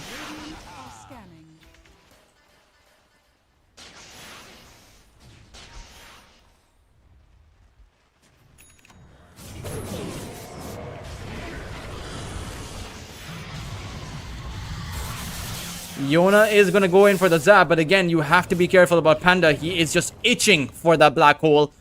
Now, we haven't really seen all that often. I believe we've seen 2 of them, and both of them were just used on solo kills.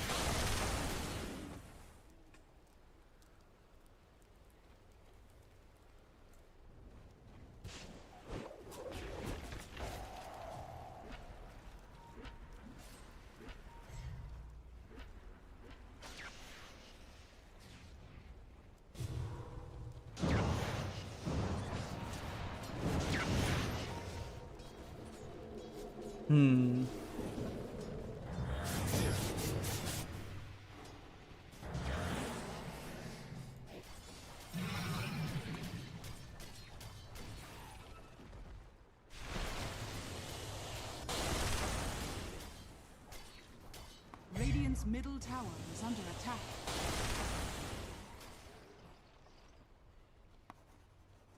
I'm not opposed. All the farm available for Valky. I mean, he has that BKB, has that Blink Dagger. Aghanim Scepter 2, that was his latest purchase. Oh no, they found Panda! And now they no longer have that black hole. Valky is going to come in. They should be able to take apart that ancient apparition at the very least. Even though he does manage to run a bit back, he has the overtime damage kick in. It's still going to mean trouble for the rest of Yasuo though, as Tammy is the one in danger. It's going to be a pounce coming in from Gohan. He will be able to take out Tammy, and the Kez can't stand in this position. He has to get back. The Bloodthorn is going to land on him as Valky will turn it around with that BKB. Young G now the one in trouble. That overtime damage is doing quite a bit for the Axe. However, it's still going to be the Slurk. Despite of it all, he is going to be the difference maker. You cannot contest against Gohan. He has too many SS shift stacks. It's going to be Krish grabbed up. It's going to be Yasuo who will crumble.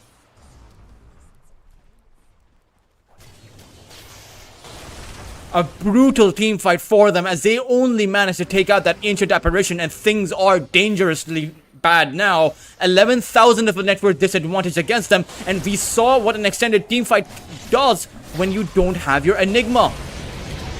I don't think the Kez wants to fight here, especially with Johan coming nearby, but 11, Panda looking for the black hole, will only be able to find the storm, but he almost got the Slark there too.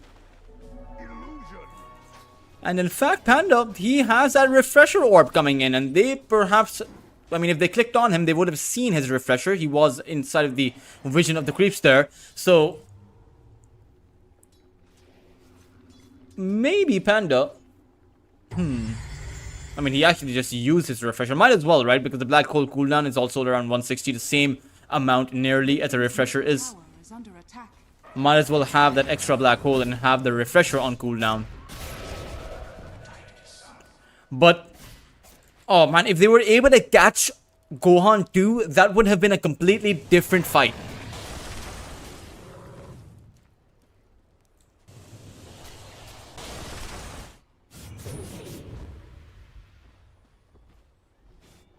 Double damage. As you wish.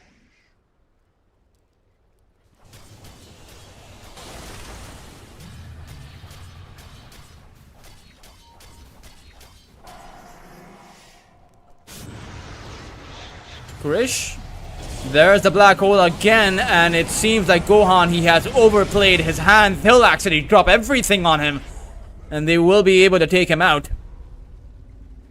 For about 90 whole seconds, he does have a buyback, but this should give them the opening to actually acquire the Aegis. So it just goes to show that this game, despite of it being one where they have a big disadvantage, it's still very much possible to mount up that comeback, especially with Panda being able to land those black holes. I mean, this game, honestly, it just comes down to whether or not Panda can land one successful black hole on 2 or more heroes, and that will be a one team fight because the damage output of this Kez is just off the charts. You cannot survive the Raptor Dance. Radiant's middle tower is under attack. Radiant are scanning. Jolipe able to teleport away right in front of Krish. I mean, he was behind the trees, so he was, even though he was right in front of him, there was a tree in front of Krish. To myself, but I'll make it.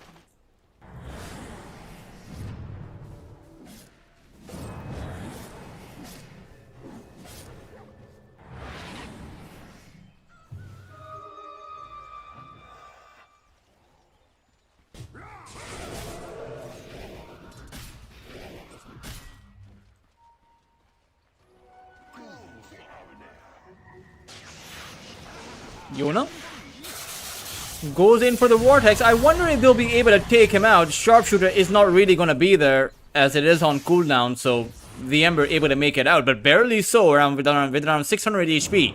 Shiva's guard doing quite a bit of work as Jolipe will be able to blink away.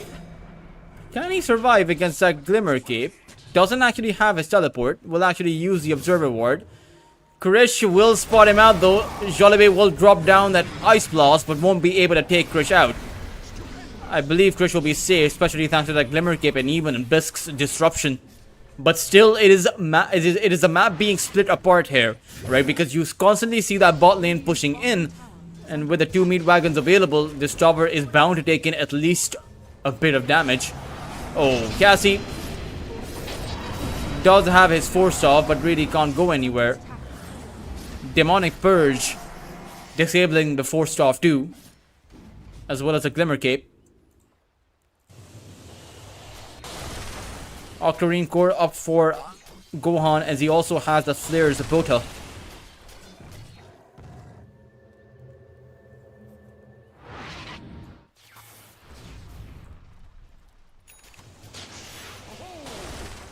Yona is going for the Storm's version of the Black Hole. It is the Aghanim Scepter.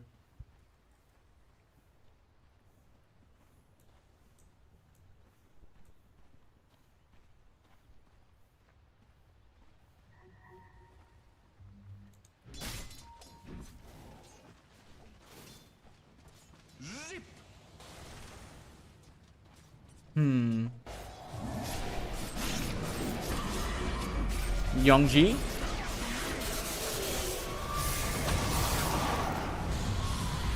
It's going to be the Kez in big trouble.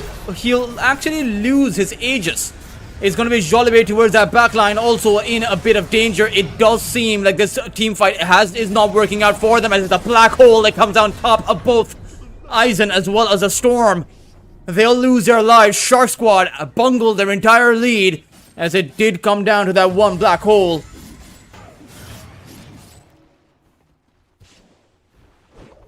Dire's middle tower is under attack. Axe is going to use his call, as Yona is going to buy back into this, but they were not ready for 11's black hole again. Second time in a row. Caught red-handed, as the Axe as well as the Storm do not possess a buyback, and Yasho, they realize their big window of opportunity. They're going to go straight for the throne, and there's really nothing that can stop them. There is no buyback available apart from the one on the Ancient Apparition. Lork has one too, but how do you defend this? Cassie will just call GG, as it will be Shark Squad who will lose the game. Yasho will be the second game winners, and they will take Shark Squad to that game number 3.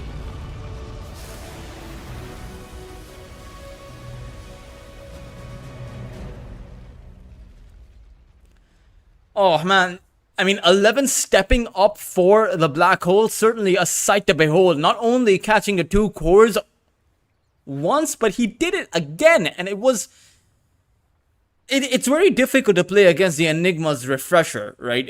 I will give them that. For Shark Squad, I mean, they did hold on to that lead, but it did always seem like a position where Yasho may just be able to... Yasho were one good team fight away from being able to recover, right? That's what the entire game seemed to me, seemed to be. For Shark Squad, I mean, it's not over. For Yasho, it's not over either. It's essentially going to be a clean slate, as both of these two teams only have one more game to play against each other, at least in the group stage. That will decide which one is going to be the better team today. We will find out as we resume with Lunar Snake Trophy Season number 6 for game number 3 between YACHE123 and Shark Squad right after a short break.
instances of damage, and you're invulnerable during your Fire Remnant. So you're probably not going to take a fall from that little play. Radiant's bottom tower is under attack.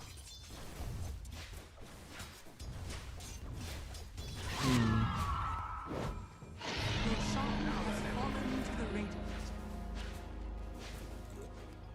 Yona is able to pick up the Aegis on himself. Or for himself. Aizen can't get this kill, can he? I mean, he has the BKB. He might actually be able to get the kill. Wonder if he'll use the BKB. He'll decide against it. He doesn't actually want to commit it just for the kill on the Disruptor. He wants to save it for those team fights. Dire's middle tower is under attack.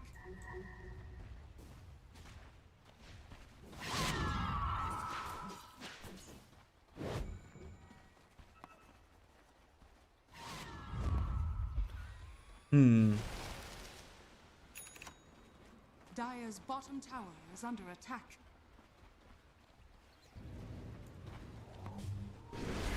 Drake is going to be sent up into the air, skewer to the wall, and I mean, that's going to be all Drake can take. It's just too much right now from the side of Star Squad. They'll commit to the arena as well. Disruptor, Teehee is going to get bursted down. Even Ken is going to be able to make it out. He dodged that Sonic Wave, but can he continue to dodge as Aizen wants to chase on forward? Karma finally does have his Radiance, is making his way towards that Blink Dagger. The only question is it going to come out in time? Are these items going to make a difference, right? When I keep, like, that's the only question that Ivory have to contend with. Everything else is okay. The problem is they're 8,000 net worth behind. They have no way to win these team fights. Even if you do have that Abaddon Blink Dagger, is it going to be enough? Who's going to jump in beside him? How are they going to fight alongside the Abaddon?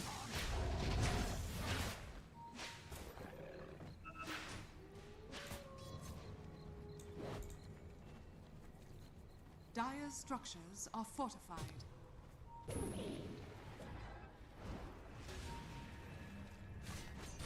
Dire's top tower is under attack. Dire's top tower has fallen.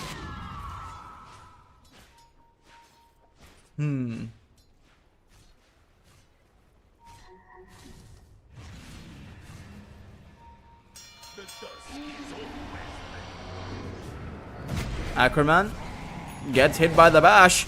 There's Karma there too with a snowball save. Is going to come in. The only question is, Ivory, they're coming in with full force. Can they make something happen?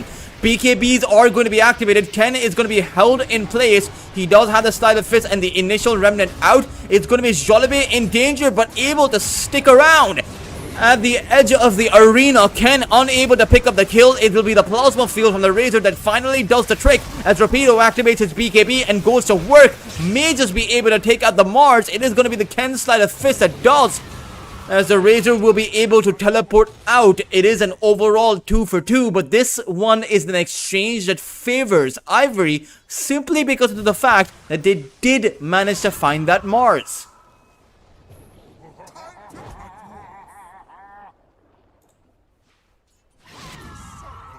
$1,600 gold in favor of Ivory. This was probably the best fight they've gotten all game long.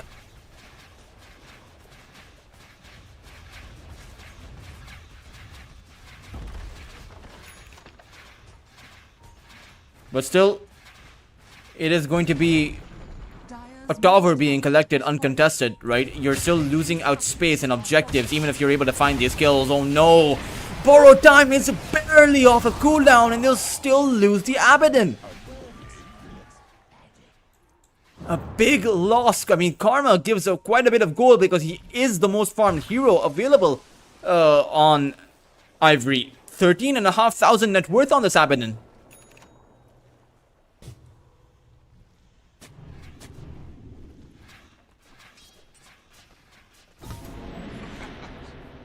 Cassie has that Gleipnir, so they do have ways to hold back Ken.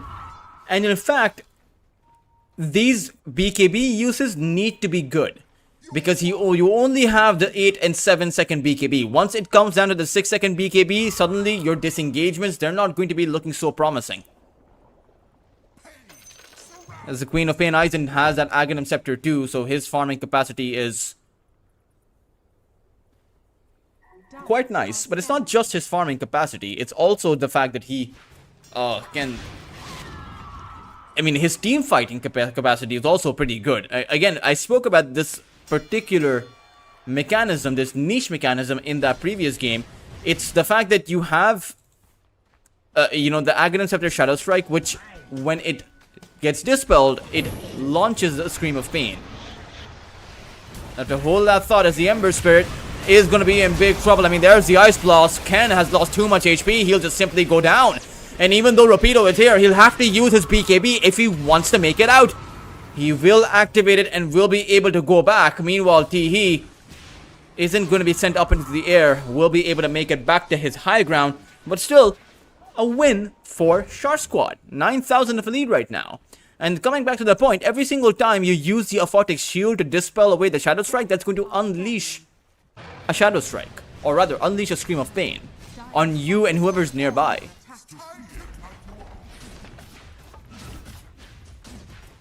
Lost remaining Pure 2 Tower being collected.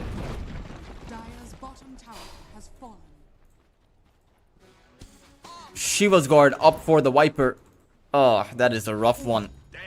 That much increased magical damage. I mean, they can barely survive that Sonic Wave Ice Blast initiation. And now there's a Shiva's Guard that's going to be thrown on top of that.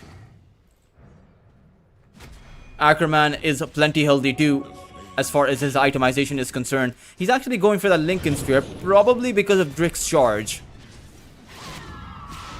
And also pretty good against the Glimpse.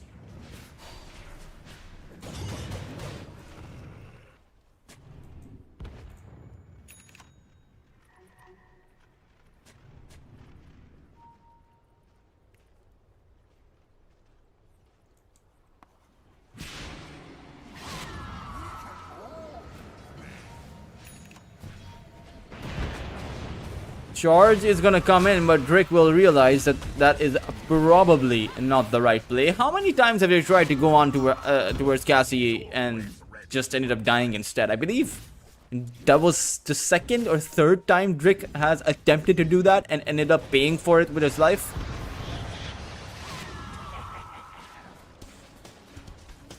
As it seems like there are multiple Lincoln Spheres being queued up.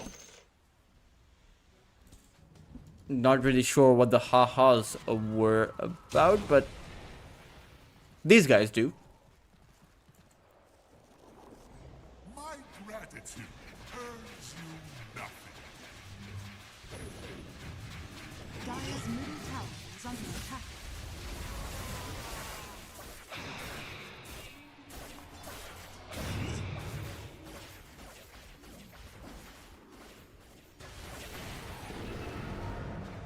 Again, Drake probably should not be charging towards that top lane, considering that's where all of them are. And I mean, at this point, Ivory probably have a fair idea of where Shark Squad actually lingers around. Because that's the choke point, right? You take control of the enemy jungle, you take control of 50% of their farming space. Since they can't farm in the lane, you're in the lane. You know, at least over on that bot lane, Aizen is there. As they want to acquire the second Tormentor, this one will go the way of Jolibe, as he will be able to acquire the upgraded Ice Shards. Dire are scanning. Teleports towards that mid lane. Aizen, is he gonna blink in? Not really deciding to go for it. It'll be the Static Remnant that comes into play. However, Ackerman, he was waiting patiently for the arena. It will be Ken who gets hit by that Viper Strike, as the Queen of Pain will just happen to blink away. Rapido is going to be collected up, and Ken and Teehee, they are held in by the Ice Shards. It's going to be Karma who finally decides to show up for his team and decides to fight back, but it's still not happening. They've brought some of these heroes pretty darn low, but they can't close out any of these kills. It'll be a 2-for-1 exchange, as the only one that's really gone down is that Tusk.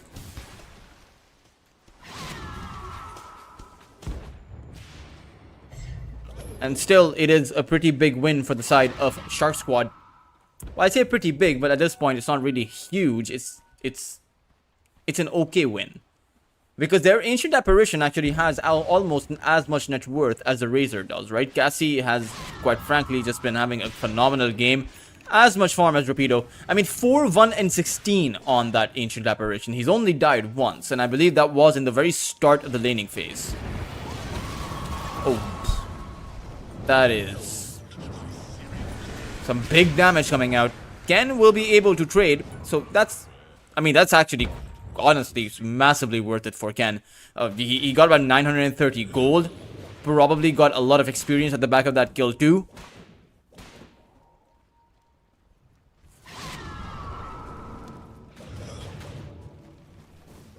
Radiant's bottom tower is under attack. Bot lane, it is going to be Karma held in place, and he has no teammates nearby. His blink is going to be cancelled out, and as the borrowed time ends up wearing off, he is just going to get hammered from all directions.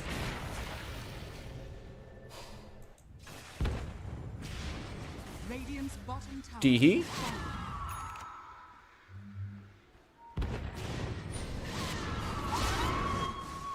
Is gonna throw... Oh, rather, Ackerman was able to pick up the kill, and he will even be able to find the skewer. Drake will get sent up into the air, will end up going down.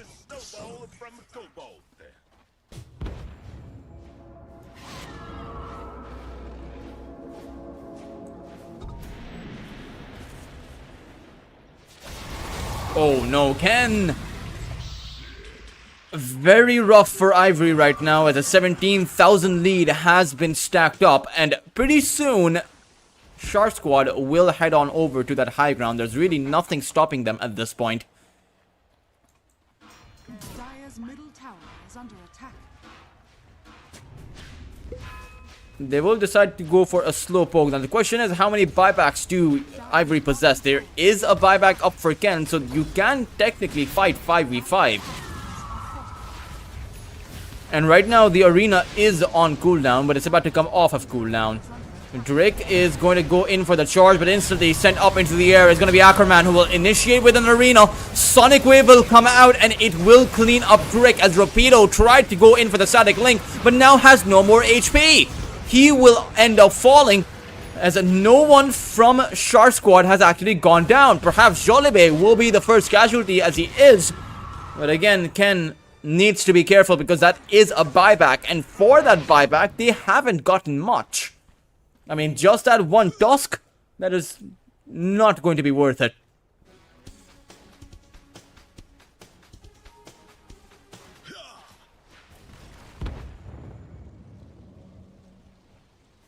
Dire are scanning.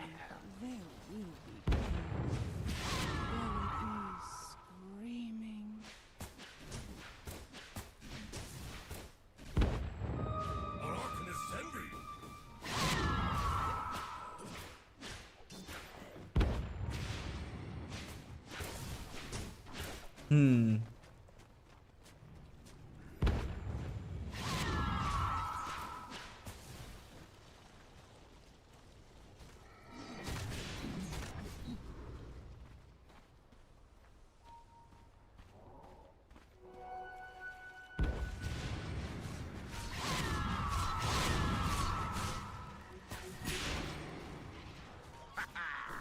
Aizen could have forced out that borrowed time from the Abaddon, but decides against it.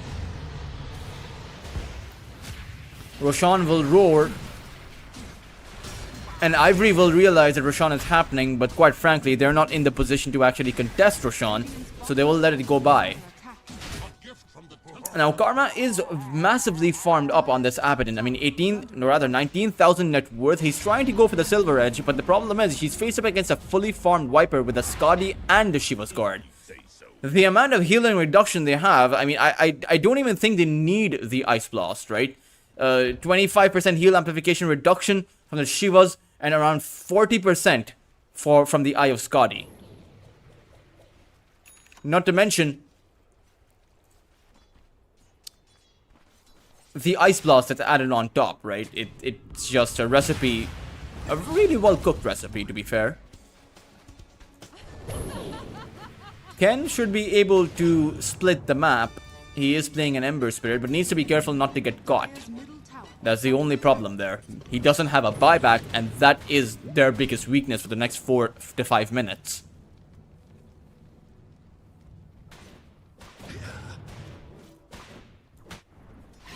Dire's bottom tower is under attack. Dire's bottom tower has fallen. Radiant's top tower is under attack.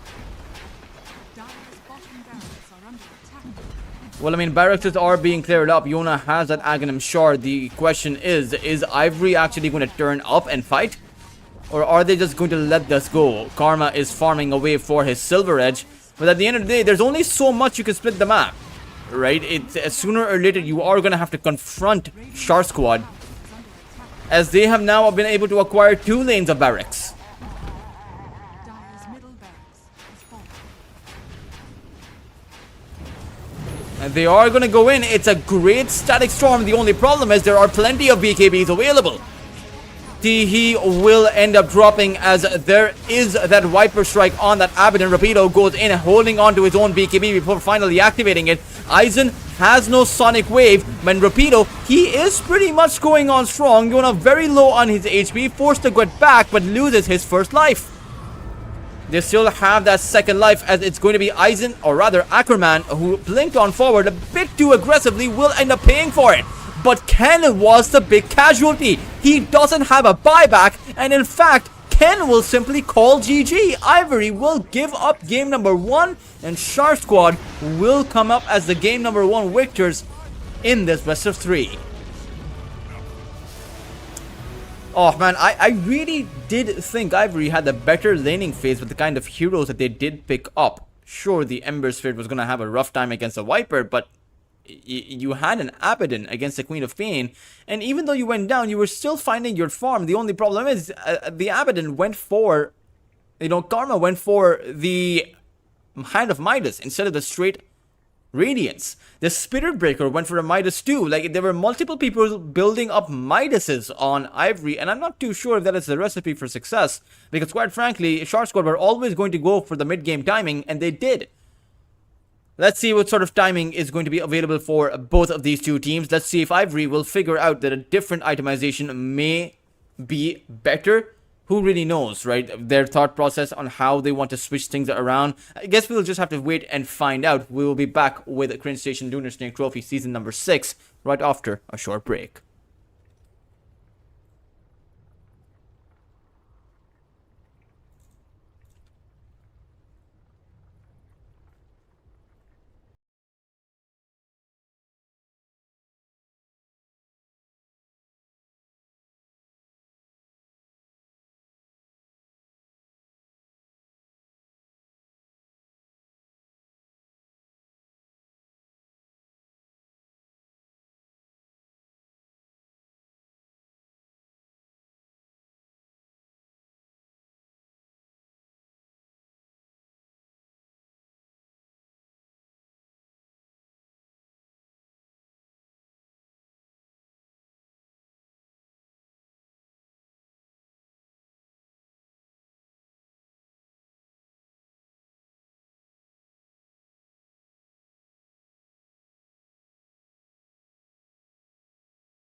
Hey guys, welcome back to the Green Station Lunar Snake Trophy Season number 6, Ivory versus Shark Squad.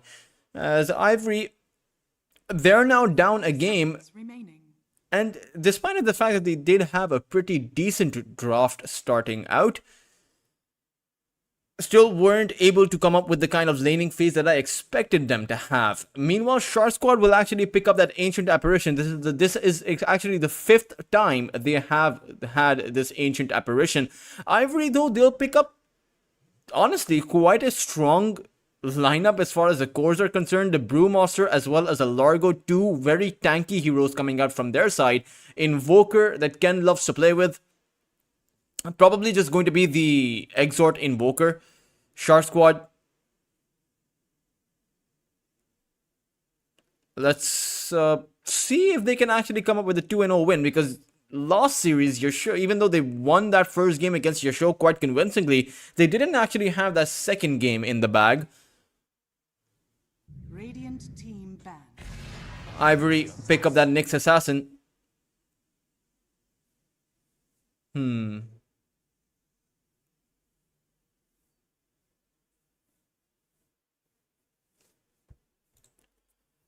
I'm not exactly too sure about the Nyx Assassin in this regard. I think the Nyx Assassin is a very weak laner. I think that probably Shark Squad can deal with the Nyx quite effectively. At the same time, the Nyx is a great hero to snipe out that Mortha and that Ancient Apparition.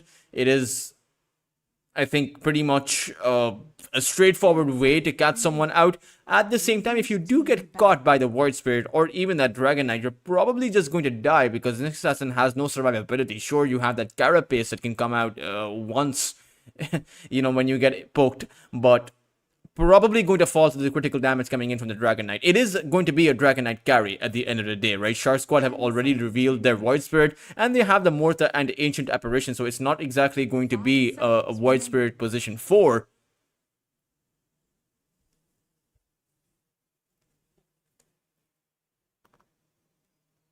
Dire team ban. Centaur being banned up by Ivory.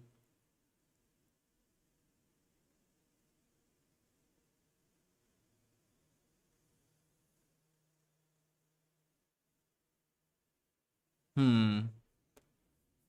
10 seconds remaining. Lost remaining ban for Shark Squad. 5 seconds remaining. As they actually ban out the Clinks. Ivory, they're going to go for the Storm Spirit. Interesting, they actually go for the Storm. Who exactly is going to be it? They have an Invoker and a Storm Spirit. So is this going to be a Storm Spirit as the carry for Ivory?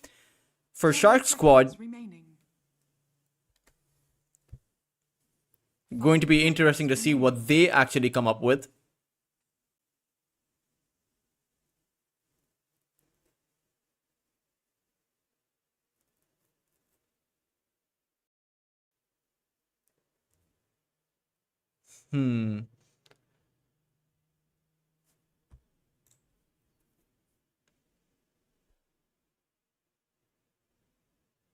I mean, they do need some, I believe, an additional frontliner. I think someone that can build up some auras, someone that can build up a pipe of insight is probably going to be ideal for Shark Squad. They, right now, lack the sustain for the magical damage that's going to be coming in from Ivory, both the Storm Spirit and the Invoker, not to mention, even the Brewmaster and the Nyx Assassin come in with quite a hefty amount of magical damage. So let's see. This is going to be a difficult game for the Ancient Apparition and Mortha to survive in. It's not just the Nyx Assassin, right? It's also the fact that the Ivory have added in that Storm Spirit. It's also the fact that the Brewmaster is a hero that just uses the Primal Split and goes after your supports. Shark Squad, they'll actually go for the Tidehunter. A hero befitting of their team's name, as it's pretty much a straightforward Tidehunter off lane, Dragon Knight on that carry position, Void Spirit on that mid lane. I'm more curious to see what Ivory are actually cooking as far as their draft is concerned. It's going to be Ken on the Invoker and Rapido on the Brewmaster. So it's a mid lane Invoker. It's actually going to be a carry Storm Spirit. They're playing a carry Storm Spirit into a Morthos who does have the calling, right? That silence that can come on top of the storm. So it's very much a question of whether or not Shark Squad can actually catch that storm. If they can, land that Ice Blast on him too, maybe even throw in a Ravage, you should be able to take the Storm Spirit down. At the same time, I do think the Brewmaster is probably a lot stronger of an offlaner pick compared to someone like a Tidehunter. I think the Brewmaster in this game can actually go for that Radiance. Not really all that much stopping him. I mean, Aizen is playing a hero that's very safe on that safe lane role. Sure, you can find your farm, but it's actually very difficult to take the Brewmaster down. And it's actually difficult to stop the Brewmaster from farming away.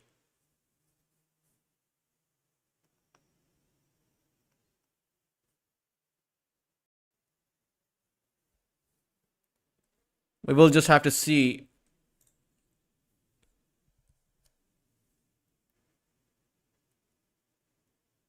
what they'll be able to do, as the game should resume into it shortly.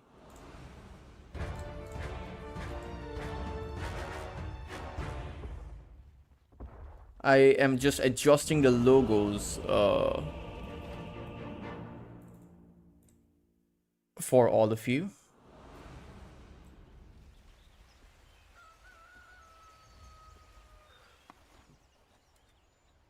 You blew it! You blew it! Prepare for battle. There we go. That's the spirit! That's the spirit!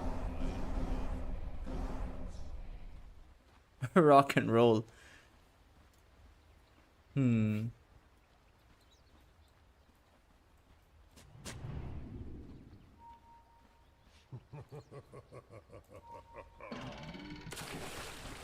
Certainly a fair bit of friendliness between both of these two teams.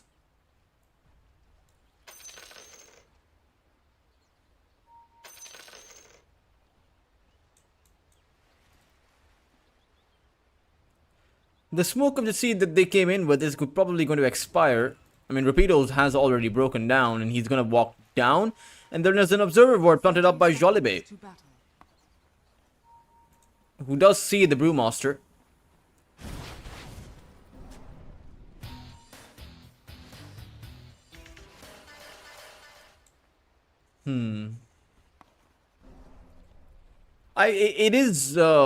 I don't really see the Storm Spirit carry all that often, so it'll be interesting to see what he can actually do. And a lot of these stuns, you can't dispel them away with the catchy lick, right? All of these are strong dispels, apart from, I suppose, the Mortha's Calling. That can be dispelled by just a basic dispel, so you can take away that silence. Chilling Touch can also be dispelled away. So it is okay. So you can dispel a few of their abilities.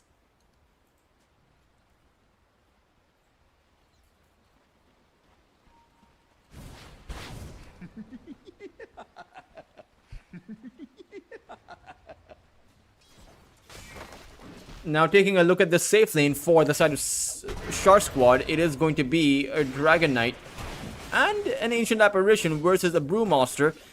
And already it seems like Rapido wants to get a bit feisty with Aizen, but can't trade very well against a Dragon Knight early on. You do need some levels to come online, and in particular you have to be cognizant of the fact that you have a Nyx Assassin on your lineup who can't really offer too much. So perhaps this will create a bit of a difference in the lane, where I previously thought the Brewmaster should be able to find his farm. If he has a Nyx Assassin with him, that may not happen as effectively. I think Rapido might get pushed out of the lane. Still a bit too early to tell. But over on that mid lane, it is going to be a skill-based matchup. Yona versus Ken. Void Spirit versus the Invoker. And I think the Void Spirit is pretty much A-okay here.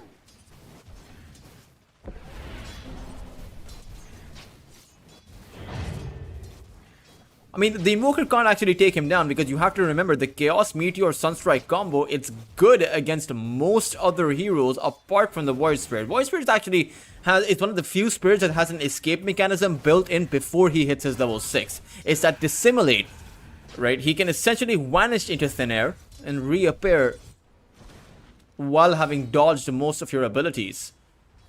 Drake is being body blocked by Jolibe. and actually drop down a sentry, which will be dewarded instantly.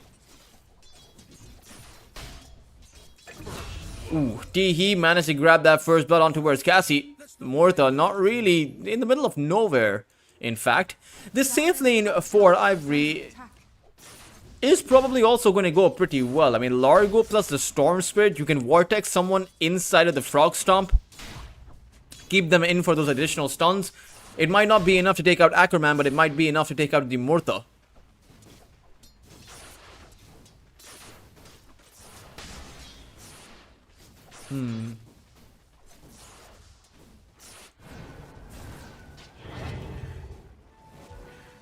Yona is going to walk back, but does have the bottle. I mean, he'll be able to replenish his HP and mana, to be fair.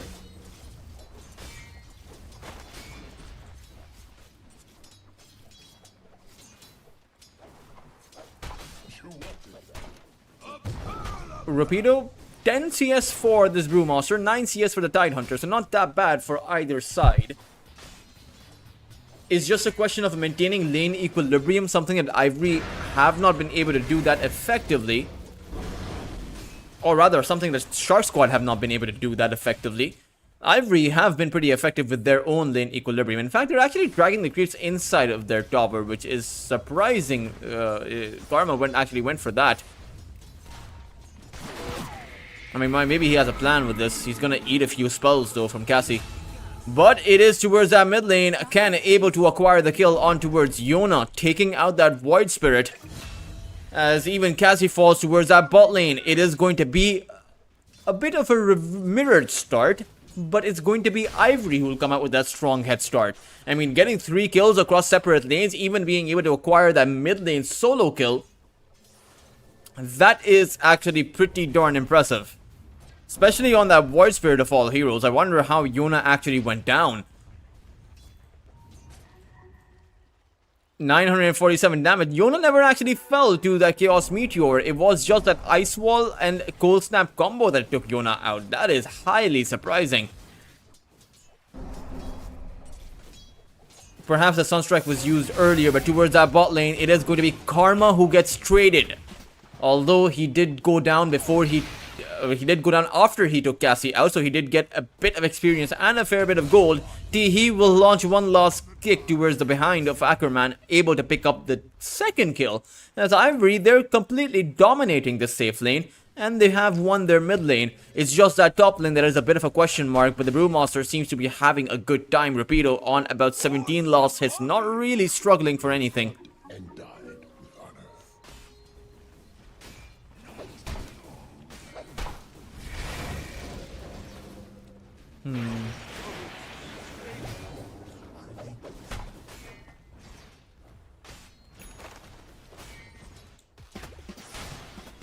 Ackerman.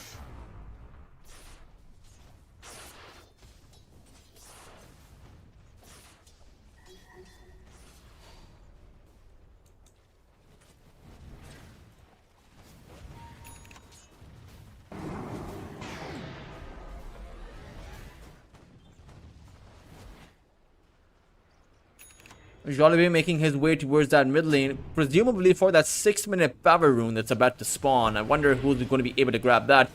I mean, Ken is in good position, so is He, so if it spawns towards that bot lane, I doubt that Ivory will let that one go. And I doubt that Void Spirit will be able to pick that one up. It is going to be towards that top lane, though unfortunately for Yona, it is just an illusion rune, so he can't really do much with this.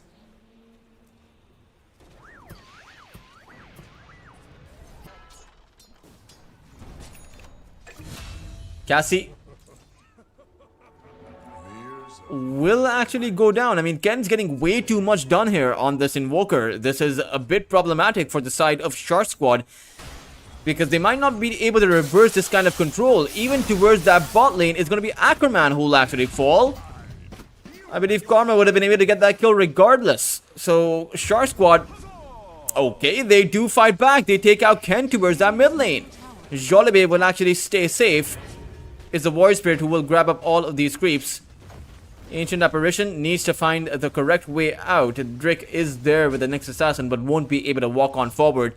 I mean, he is level 3 on the next.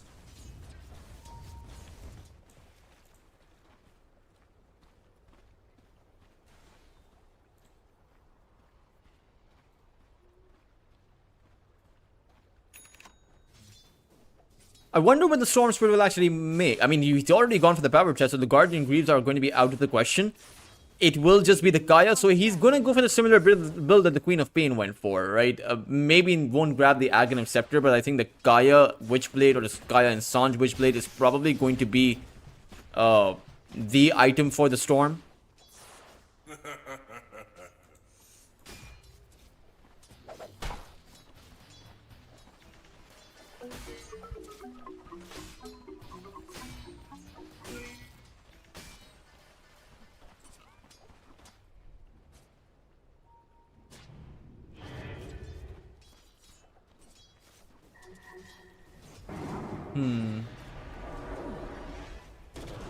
Drake is going to be able to catch that Warrior Spirit. Yona, though, he has the Astral Step as well as the Shield Rune, so he'll be able to stick around.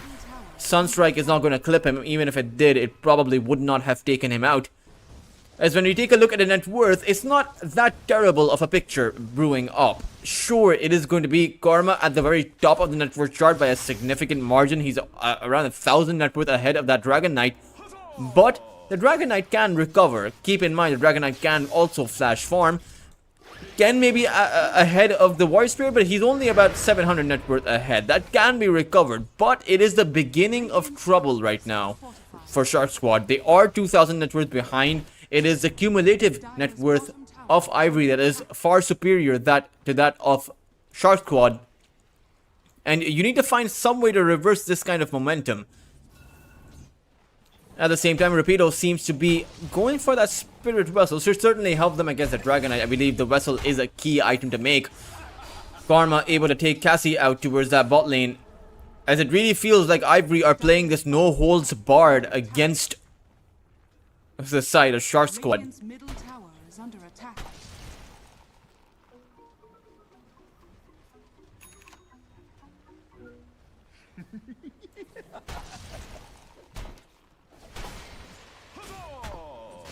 Dire's top tower is under attack.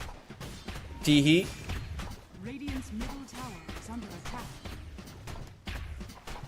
Dire's bottom tower is under attack.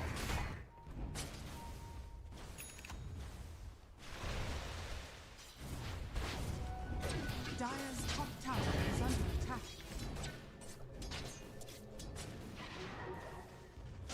Yona.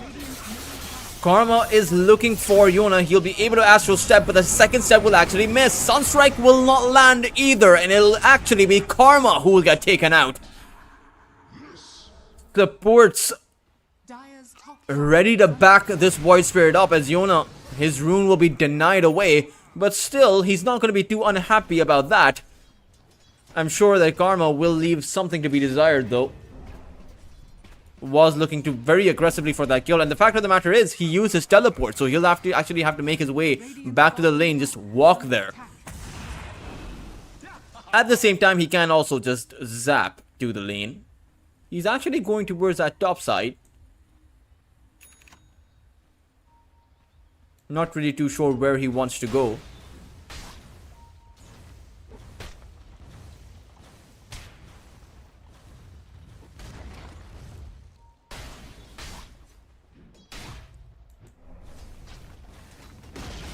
Ken will deny away the tower, but it's still an early tower pickup for Shark Squad. I mean, 11 minutes in is not that early, but it's early considering the kind of heroes that they're actually playing with. And it's surprising that Aizen hasn't actually made a move towards that bot lane tower. In fact, Aizen may need to be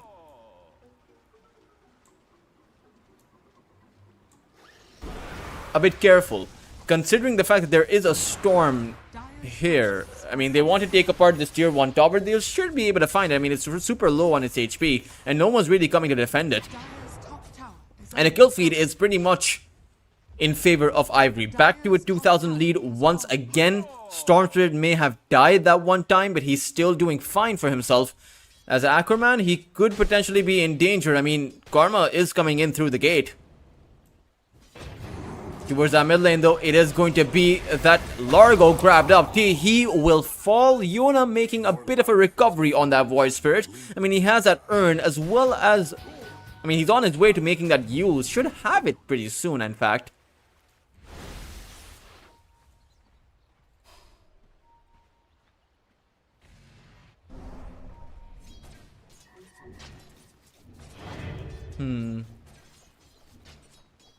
Ken, he's gonna throw out that Chaos Meteor combo, but Yona will be able to Astral Step that away.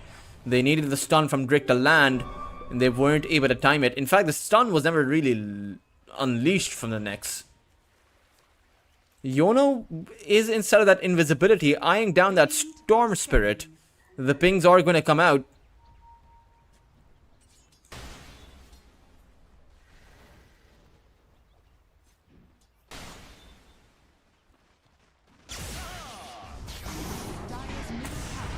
Storm Spirit is going to be grabbed up. Ravage is also going to be sent out, and they will take apart the Storm. Also will be able to find this tier 1 tower. Great use of that Ravage early on.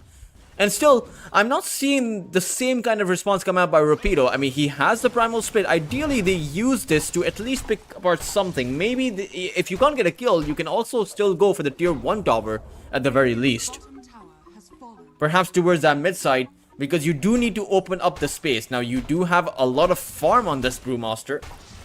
The vessel built up. He's going for that Hand of Midas into that Aghanim Scepter, interestingly.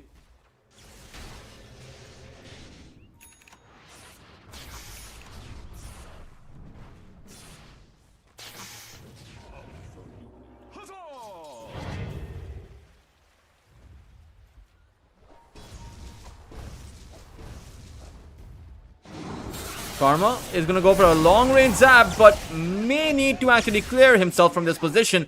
It's going to be Drake who will move on forward, looking for that Impale, will be able to find it. They'll give the kill to the Sunstrike, but it's actually Karma who fell to Jolibé's Ice Blast.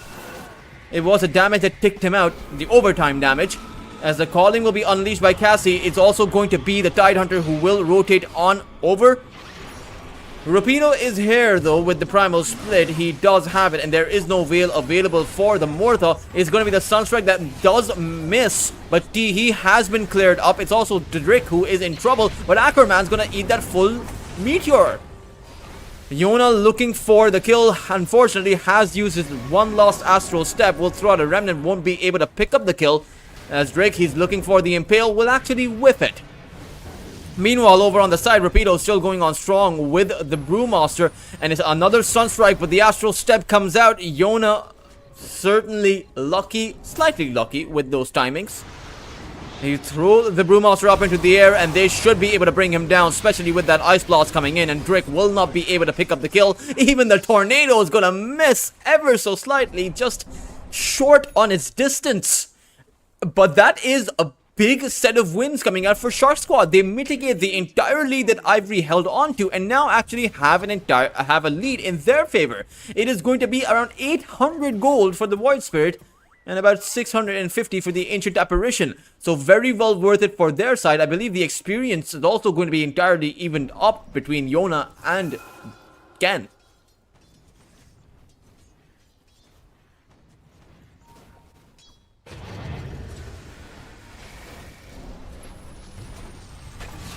Ooh, Jolibé ends up going down. Radiant's middle tower is under attack.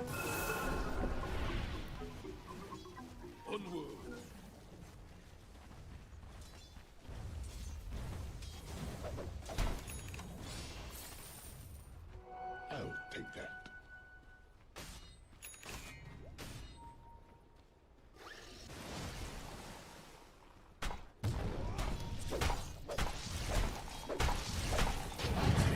Yona? Not sure if he's going to be able to get this kill, but maybe with the Ancient Apparition nearby, they should be able to. Ice Blast will be thrown out, and this is the combo that Shark Squad have been playing with for the past 5 entire games, and somehow they're able to make it work. Pretty soon, teams are going to start banning out that Ancient Apparition, even though it's not really a hero that you see banned out all that much. Now, Scan has been finding these great Sunstrike kills. I believe that is the kind of synergy they're playing with. Rather, it's an intentional synergy, right? With the Vendetta play coming in from the Nyx Assassin.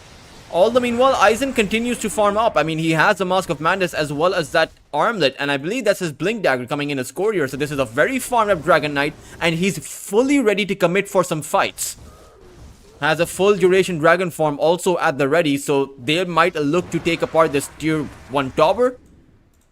With Jollibee setting up a nice little observer ward over on that high ground towards the side, Shrine of Wisdom area. Bottom tower is under attack. They are coming in. Karma is going to go in with that Vortex, but it is that Dragonite holding on strong. It's going to be Karma who will end up melting. Rapido should be able to pick up the return kill as Aizen does go down, but in the end, it was a carry for a carry. And it was Drick who was additionally picked up by Shark Squad, so they do come up with the advantage. In fact, they're looking to get a convincing lead. Rapido, no primal split available for him, as Yona will be able to pick up the kill, and he's now on a mega kill streak, a far cry away from his earlier shaky start.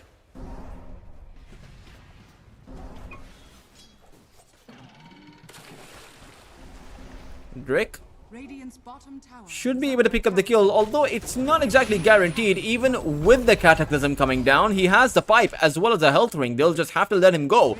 And they have revealed the fact that Ken has that Cataclysm. Once again, Tornado barely off its mark.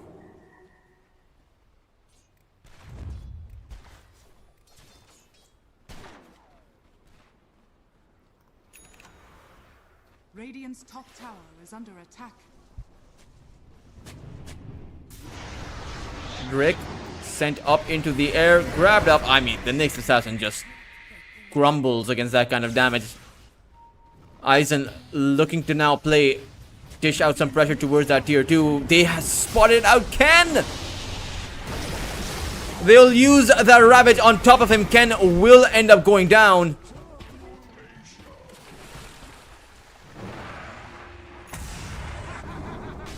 That sentry ward Radiant's middle tower is under attack. catching him on the edge there. Structures are fortified.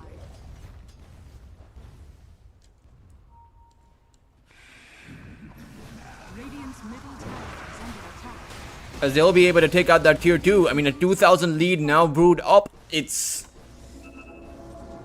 can't snowball off of this position. Now the question is, the Storm Spirit who has a Lincoln Sphere, has the Kaya, where is the damage supposed to come from? Are they relying on the Invoker with the Cataclysm? That could be a potential way to play this. But it does seem a bit hard against someone that is as tanky as a Dragonite, someone that is as tanky as a Tidehunter. Now that is a good combo to find. I mean, anyone else apart from the Dragonite and the Tidehunter, they are going to fall prey to that combo of that Cataclysm and Vendetta. But it kind of feels like it might just be a one-trick pony, right? Because sooner or later, Yona is going to realize that he can just use himself right after he gets hit by the Vendetta strike. And then Ken, I mean, it just depends. Ken right now has troubles of his own. Every single time he is visible, he is just going to get grabbed up.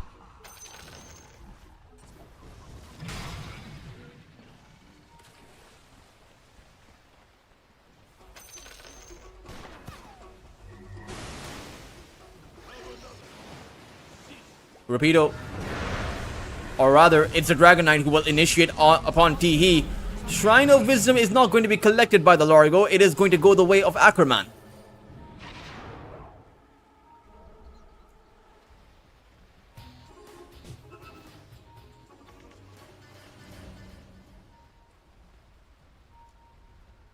Dire's bottom tower is under attack. Dire are scanning. As they're going to make a play towards that Tormentor, and it cannot be contested at this point. Dire's bottom tower is under attack.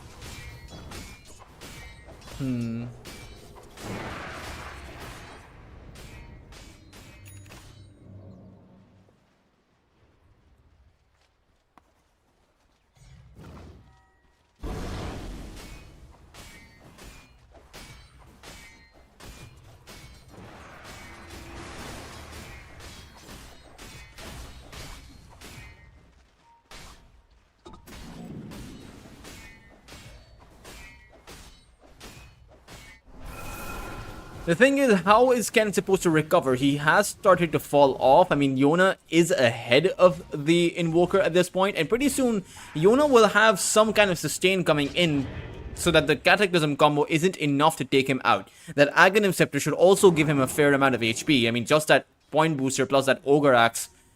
Even the point booster right now is going to infuse about 150 HP, 175 HP into his HP pool. It is Roshan, though, that they want to go in for.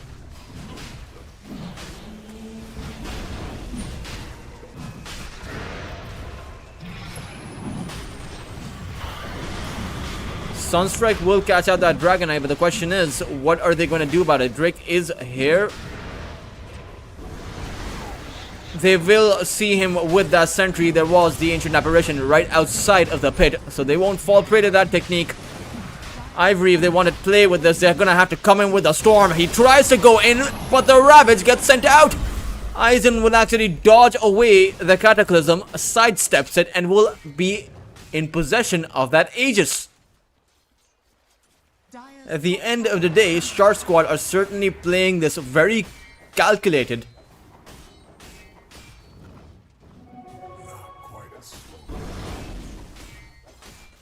Radiant's bottom tower is under attack. Radiant are scanned. Again, they saw the Invoker there. Lord Tihi is going to break away the Observer as well as a Sentry. Is under attack. But Shark Squad, they have different priorities. They want to take apart that tier 2 tower. Now, they have left Aizen alone. Aizen will blink back, but will eventually walk back to try and secure that tier 2 tower. He will lose his first life, but he does have that BKB. He can essentially teleport away.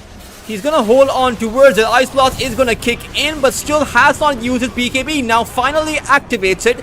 Activates his dragon form, goes to work on the next assassin, but does not have the survivability. He will end up going down. It's going to be the Morta who will teleport away, but it's the Void Spirit in a lot of trouble. He's gonna have to disseminate his way out of this one. He does manage to find the one disseminate. Astro steps towards the side and actually will be able to find his teleport out. Sunstrike is not going to land, and for the side of Shark Squad, going back in for the tower, I mean, his spider senses tingled in the right spots, and he did blink back, but then he went back for the tower, and that was his mistake. And even then, I mean, when he came back after the Aegis, he should have just activated his BKB from the get-go. Otherwise, he knew he was going to get chain stunned there. Still goes to show that the game is not truly over, as Ivory, they still have a few tricks up their sleeve.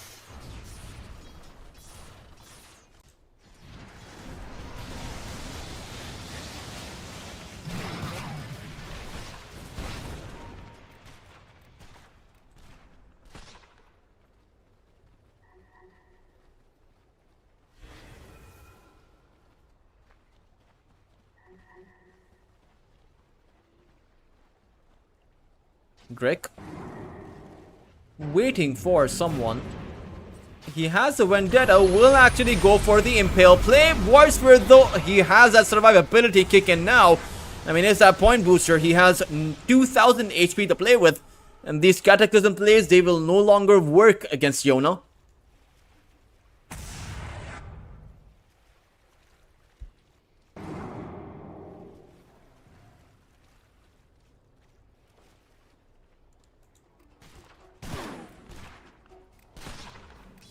And pretty soon he'll have the Resonant Pulse silences coming in.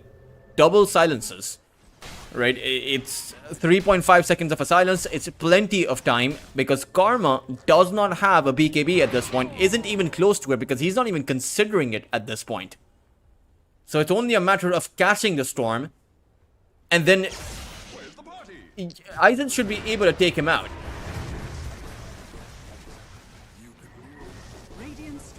Glyph will come out as a long range zap comes in. Aizen is going to be grabbed up. Meteor is going to come down too. He's still not activating his BKB, but finally goes for it. But in the end, he's lost again too much HP. And even Ken... Oh, Yona? He's gonna go in. There's the Gush as well as that Ravage. It does actually clip Ken alongside that Deadshot. Enough damage to be able to take him out. It's now the Largo in a bit of trouble, as Ackerman did not go for that Aghanim Scepter. He went for the straight Pipe and Blink Dagger build. Cassie will activate the Whale, so he can't actually be poked. It's going to be the Primal Split that will come out. But I have a feeling that I think Shark Squad will look to disengage from this position. Even though there is no Invoker, there's still Karma to deal with. He deals plenty of damage, as Jollibee has already fallen. Cassie will be the second casualty. Yona, though, he wants to get something done alongside Ackerman, but the question is, can he potentially fight with just the one Tidehunter beside him? He's gonna get licked back. In the end, he will be able to dissimulate, but no, he can't. It'll be Karma's Remnant that will take out the Void Spirit. At the end of the day, Shark Squad, they appear to be bungling this. At least the lead they once held on to. And at the end of the day, I think this Dragon Knight, I think Aizen just needs to use his BKB earlier, before he gets hit by all of those spells, before he's down to about 100-200 HP. I mean, at that point, it's pretty much too late. At that point, they're just gonna take you out with their physical damage.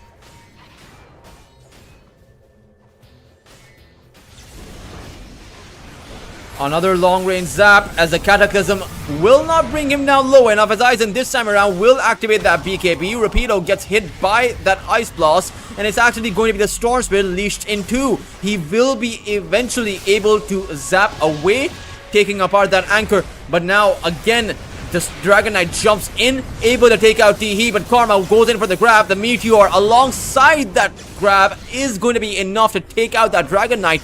It's Ackerman who has also gone down. Where is Yona? He's towards that front line. He wants to deal with Rapido, but he can't grab him. Yona will send himself up into the air with the Yules and does have that... Oh no, the Astral Step was not enough. Ken was able to take him out. Karma was able to take out Cassie, and the Storm Spirit is out of control. 13 Galvanized charges for the Storm, as it's a full team wipe on towards Shark Squad. Ivory are now the ones that possess a 2,000 net worth advantage. Dire's top tower is under attack.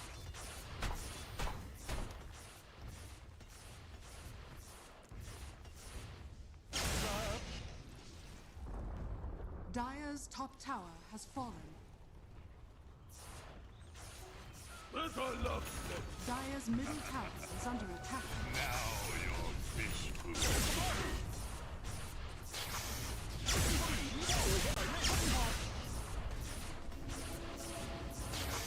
Parasma up for the Storm Spirit as well, as this is truly a difficult position to recover from. I mean, they possibly can, but their heroes are so far behind. Void Spirit is a hero that scales too poorly, or rather, that's an incorrect way to describe it. I have to hold that thought, as it is going to be Ken frozen in place, and Ackerman will be able to take him out.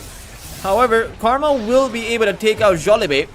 As Aizen, he comes on over with the Dragon Knight. Now, there is still an additional zap available for Karma. He should be able to make it towards the other side and will be going for the teleport away.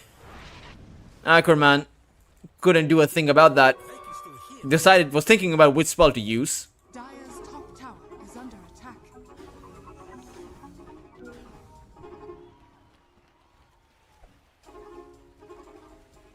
Radiant are scanning.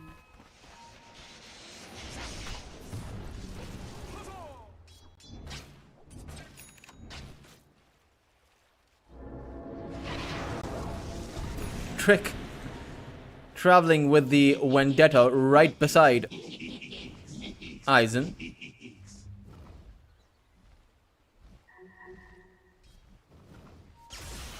Karma is gonna zap in, grab up Aizen. He will be able to activate that BKB. Perhaps he will be able to take out the Nyx, but no, there's just too much heal coming in, as that will be the end for Aizen. Yona will appear back into the fight to be the difference maker, but what kind of a difference is he really making?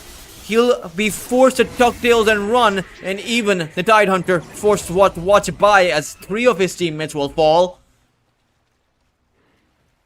There just seems to be no stop to Karma.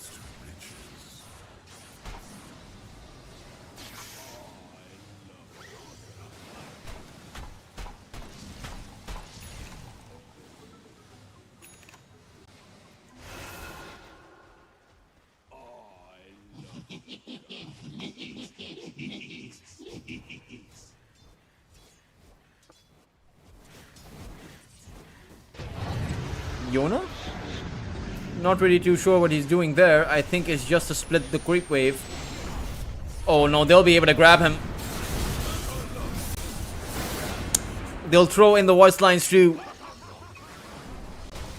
And better luck next time is actually very apt for that situation.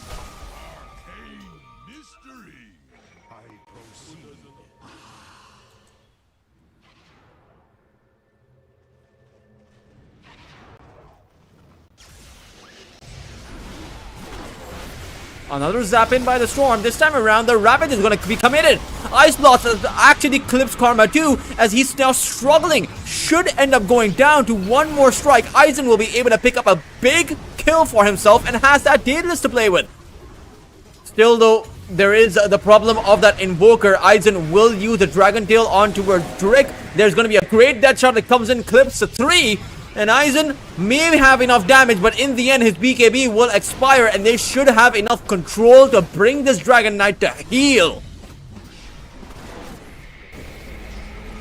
Cassie is gonna fall too.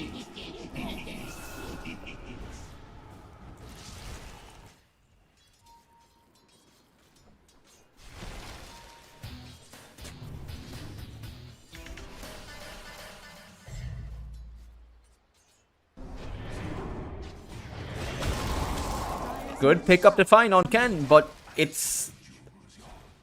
I'm not sure if it's enough, if I'm being perfectly honest. It just seems like they're getting something.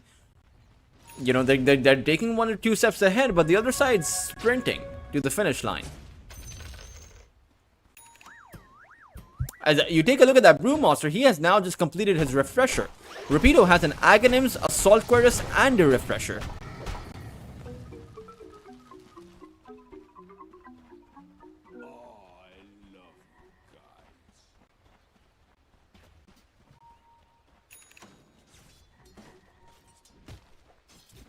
A long range zap as the Storm is looking for the Ancient Apparition. Will be able to find him.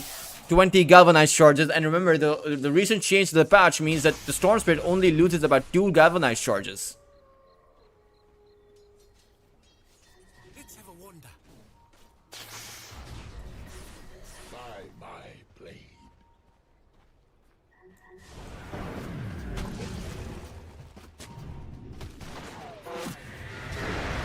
Dragonite initiates on towards the Largo. Good pick up the find. How much more can they actually get? Rapido has his primal split and will be able to unleash it. Ackerman came in with a second too late with that Ravage. They'll send the Dragonite up into the air as Ackerman tries to contend with against that Nyx Assassin. Will be able to take him out, but this time around, Karma is in the fight. They'll send the Dragonite up into the air once more. As Ackerman, he is looking for the chase.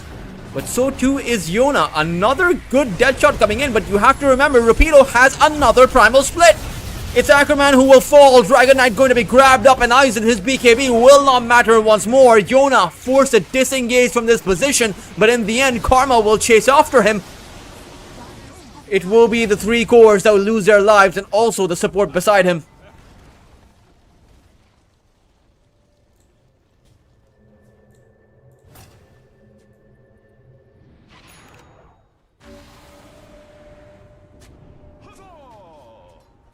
Dire's middle tower is under attack.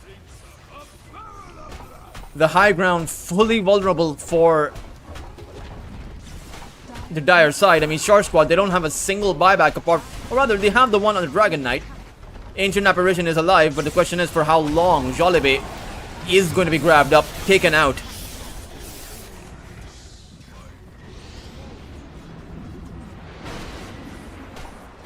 Dire's middle tower is under attack. Dire's bottom tower has fallen.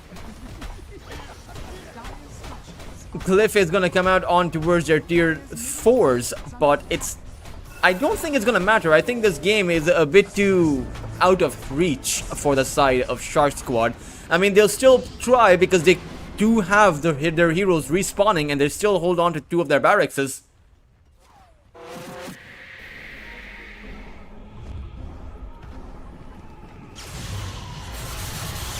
Storm Spirit goes in for the zap. Ice Blast gets sent out, but it's a very haphazard way to start a fight.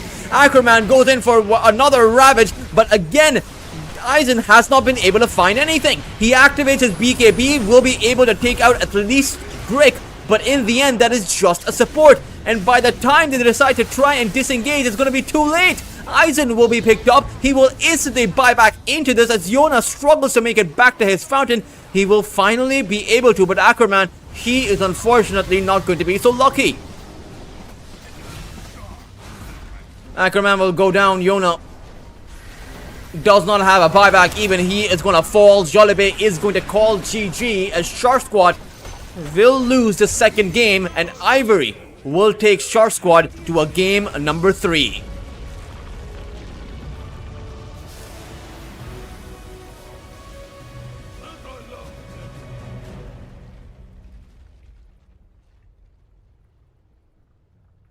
Oh man, that was a very kind of a back and forth game. I mean, Ivory did come up with the early game advantage. I had a bit of a question on how they were going to scale in terms of damage, but they managed to do so. I mean, they capitalized on the mistakes of the Dragon Knight being caught too far out, and then they just kept on going for the Vendetta plays. Some of them were not working out in the early game, but a lot of them started to work out towards that mid to late game.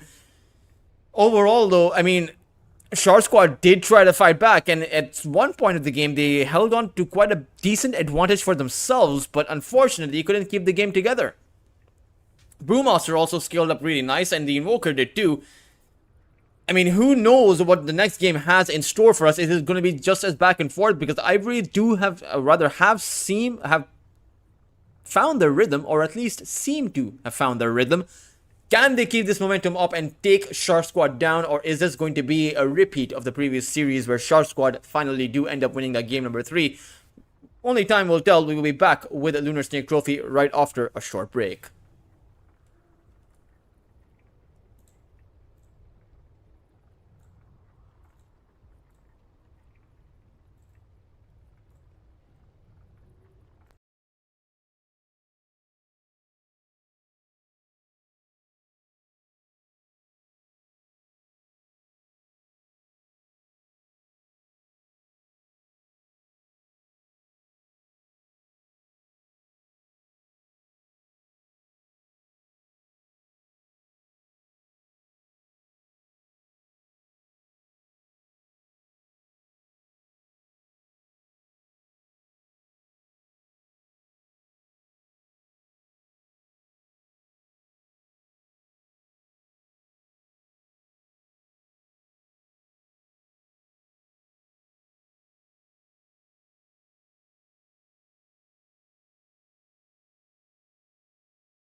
Welcome back, guys, to the Lunar Snake Trophy season number 6, Ivory versus Shark Squad. As Ivory managed to dominate Shark Squad in, well, to be fair, they managed to dominate this Dragon Knight in quite the brutal way, catching him off guard several times over, and it was the Storm Spirit at the end of the day, ironically, a carry Storm Spirit that ended up winning the game for Ivory.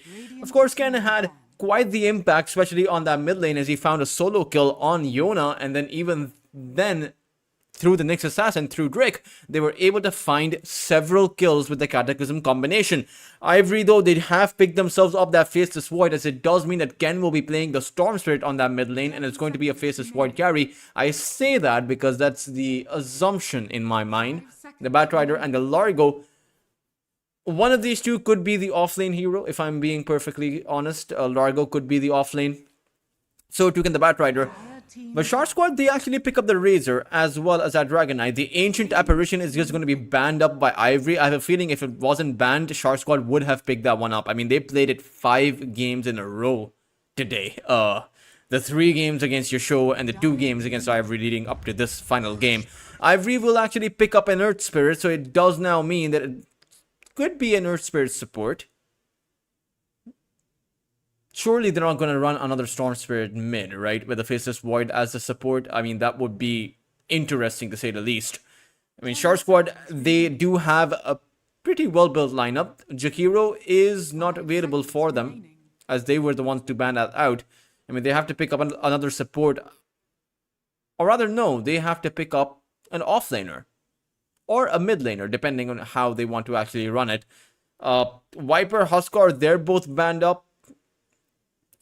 So I suppose the Queen of Pain could actually be pretty good here if you want to play it on that mid lane.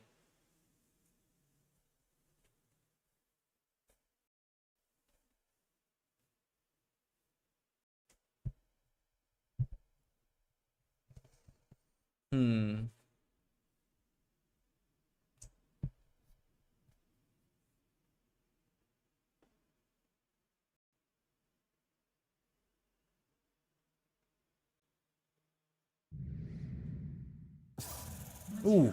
Choose your hero. Shark Squad actually pick up a Medusa. This means that they're actually going to run a Razor off lane, if I'm not mistaken. And it is going to be a Void Spirit, a Faceless Void as the support. I had that idea in the back of my mind. For some reason, Ivory were going to play that Faceless Void as the support. I did not know that the Earth Spirit would also be a support. It's going to be the Batrider that's going to be the core, and the Storm Spirit, once again, to be the carry. And to be fair, it's also going to be a Largo mid. I did not see this one coming. I've seen a Largo offlane. I mean, I've seen quite a bit of Largo offlane. It does seem to be, you know, that the offlane does seem to be the position where most teams prefer the Largo, even specifically on that tier 1 stage. But over here, it seems like Ivory want to run a mid lane Largo. Into a Razor, mind you, so do you really want to lick the Razor closer to yourself when he has a static link on you? That's going to be a bit of a question mark. Although I'm not... I mean, Largo is a melee hero, so the Razor should, typically dominate, or theoretically just dominate that Largo. But we will see what the actual end result will be for both of these two sides. As, I mean, it just depends on who plays the lane better. Ken, at the end of the day, was able to pick up the solo kill on Yona last game. Although I really don't expect that to happen this time around.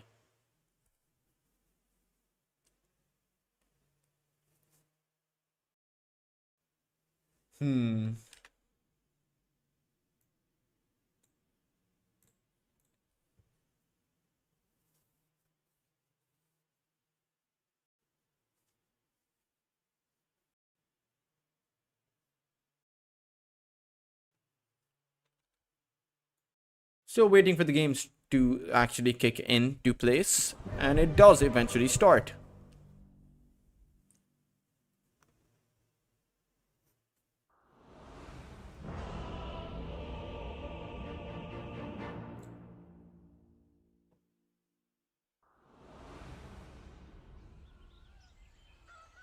Ah, that's what I'm talking about.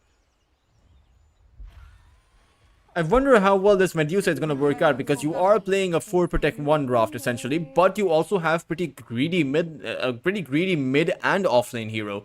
I mean, the Dragon Knight, even if you go for the Blink Dagger, you're still going to need some farm after that, right? You simply can't be walking around all the time looking for kills. Even the Razor towards that mid lane will need farm. I mean, I'm assuming Yona wants to get to that Guardian Greaves. So all of those items certainly do require quite a bit of time to farm up. At the same time, we will see what this little experiment is going to reveal the Largo on that mid lane, as he is going to get shackled, and I think Largo is just dead. I mean, Yona has that static link on him, and that is going to be first blood drawn. It's actually going to go the way of Aizen. 30 seconds to battle. As Teehee is even going to send out the tips.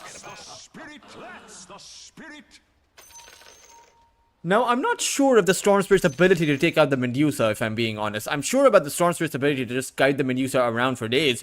And they also have that time zone. So, you know, it's movement speed, cast speed, turn speed, everything. All kinds of speed just delayed. Not to mention the cooldown, 400% cooldown acceleration is just insane. I mean, Rapido, his napalm is around 3 seconds of a cooldown. 400% is, I mean, he can just spam it out every half a second.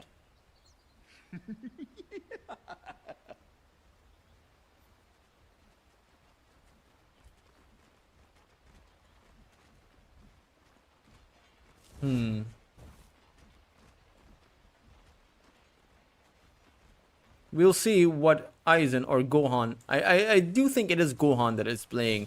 We'll see what Gohan is able to do on this safe lane. I mean, a Batrider is typically not supposed to be the hero that can contest against the Medusa, especially since you have a Clockwork on your side. Clockwork with those cogs should always be able to hold the Batrider in, because the Firefly doesn't go above the cogs. The Firefly still knocks you back. Or rather, the cogs still knock you back, even if you do have the Firefly on. Not to mention the battery assault that can kick in.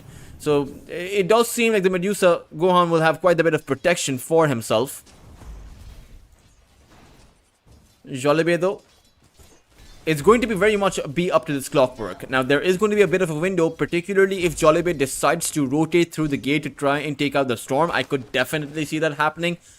You're going to be leaving the Medusa alone, and Aizen needs to be on his toes when that happens, if that happens, to make sure they can't take him out. Because they will go in on him as soon as Jollibee is not in this lane.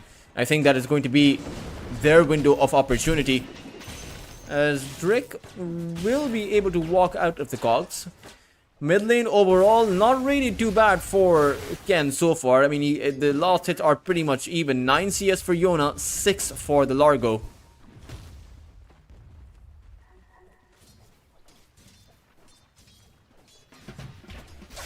Frogstomp comes out, but so does the static link. It's actually towards that bot lane. They manage to take out Cassie. A very surprising endeavor.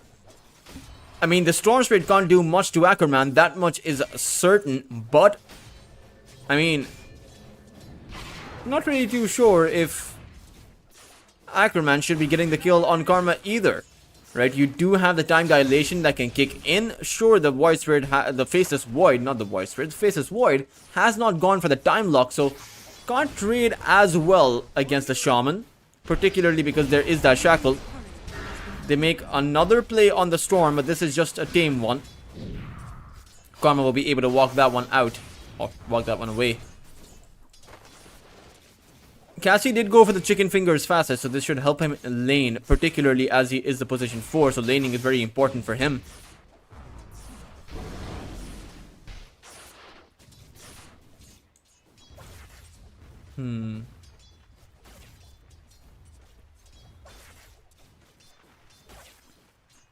Yona on the Razor.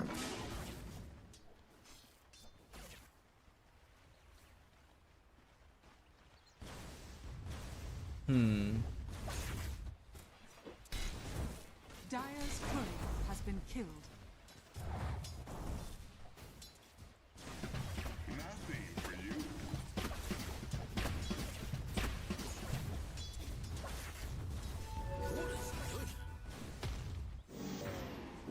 Jollibee is actually going to get hit by the roll. Now, Karma has gone down the second time. They really do need to get this kill. They will be able to find it. But this safe lane for the Storm Spirit really is not working out. This is a big contrast to that previous game where Karma was just running all over Ackerman and the offlane support, the Cassie. This time around, he's gone down twice. Not really too sure how they're coming up with this kind of damage. We'll certainly have to keep a closer eye on, just this damage output that's coming out, surprisingly.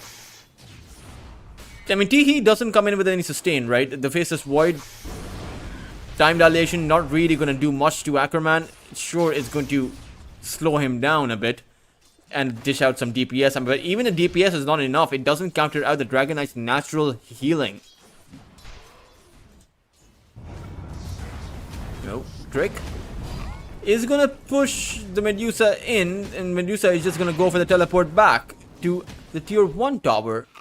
More so than anything else, Jollibee is just going to pull in whatever mangoes he has, as Aizen low on HP, but doesn't really need or care about HP all that much. The mana shield absorbs, well, just about every bit of damage. Ackerman, there is a damage coming in. It's a chicken fingers. They will be able to take out Karma thrice in a row, as Teehee will time walk away. Again, this position 5 Faceless Void pick not really working out, but I suppose the idea is that you're going to be playing for the time zone, so we won't really see its value until that comes into play.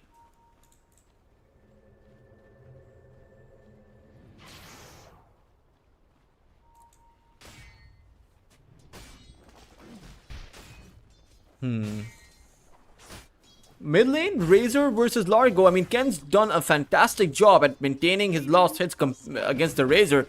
Has about 24 lost hits, and I suppose the Frog Stomp is actually helping him maintain these lost hits. So it's a catchy lick, right? Very spammable spell. He's gone for the bottle too, so he can just spam these out for as long as he wants. But it's towards that bot lane. Cassie acquires his 4th kill in the game. Ackerman has actually not gotten a single kill, so this is actually not that great for the side of Char Squad. I mean, sure, they're shutting down the Storm, which is always going to be good, but you may want to pull in some kills to your actual cores because the assist goal is very low. Ken, I'm not sure if he's going to be able to sing his way out of this one. I mean, Cassie's just going to come in with an easy hex, and even if he didn't, Ken was dead to rights. It's towards that top lane. They want to take out Aizen. They will be able to find him. Jollibee unable to protect the Batride or protect the Medusa. And I mean, this was really obvious, right? You move away from the clockwork, you leave your Medusa alone, and they will go on him. That is as clear as day. I mean, there's no other real target. Sure, you can attempt to go on the Razor, attempt to go on a Dragon Knight, you can take them down, but the real threat is going to be the Medusa in that mid to late game. Past that 30-minute mark, it is all going to be the Medusa. So take her out as many times as you can. As a Shrine of Wisdom, it's actually going to be Ackerman who'll pick up the Shrine of Wisdom. Very surprising they don't give it to Cassie.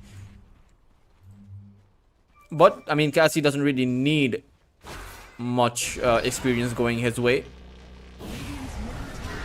There's going to be a Dragon Tail on top of Karma, but he should be able to walk out of that one. It's Teehee who does have the time walk. But still towards that top side once again. Aizen in a bit of trouble, but Rapido, he's going to get stuck inside of the cogs. Able to actually break away the cogs and just fly out of that one.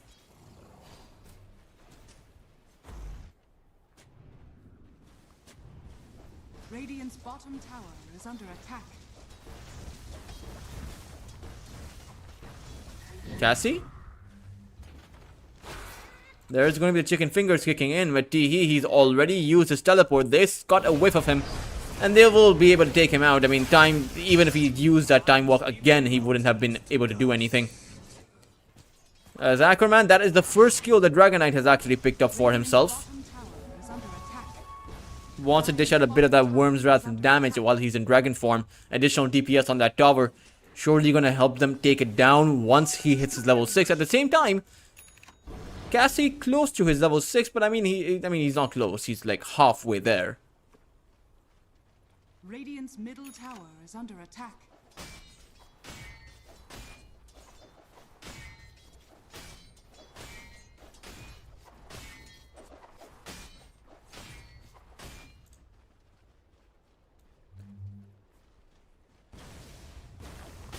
bottom tower is under attack.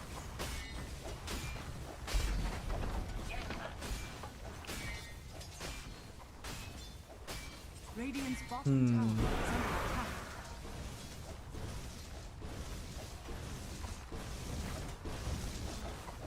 Well, that's a tier 1 topper at the very least. I mean, Karma, he's clearly struggling, right? On a hero like the Storm Spirit, you can't really defend the towers. You have no... I mean, you have limited counter push. You do have some, with the specifically with the remnants available. You can push out the creep waves, but can't really do much if they go in on you. So it's better to just stay away from the lane entirely. As the Dragon form, it is still half of its duration left, so they can actually go for the tier 1 tower towards that mid side. As Ken teleports on over. But still, Serpent Wards have not been used simply because the Shaman is not even level 6. But once he is, they will start to approach some of these towers. Procstorm comes in, as so does the Rolling Boulder coming in from Drake. It is going to be a Dragon Tail unleashed, but Ackerman, he is going to fall. It's going to be a full duration shackle coming on towards that Batrider, so it may just end up being an offlaner for an offlaner, and it is, with Cassie being the difference there. He is inside of those cogs, but again, Shark Squad, they have bungled it. They have already lost the 3, and they are about to lose their Razor. Yona will fall, and Karma, who Shark Squad spends so much time shutting down, has now fully recovered.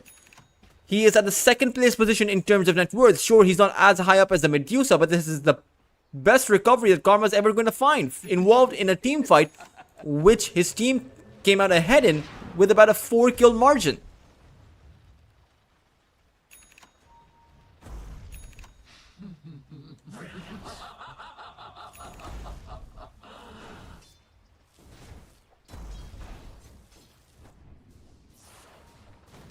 Ackerman is actually going for that armlet Mask of Madness. This is very interesting. They want to itemize this Dragon Knight like a carry, while they have a Medusa who is a carry and a Razor who needs farm for his Guardian Greaves. This is an incredibly greedy way to play this game.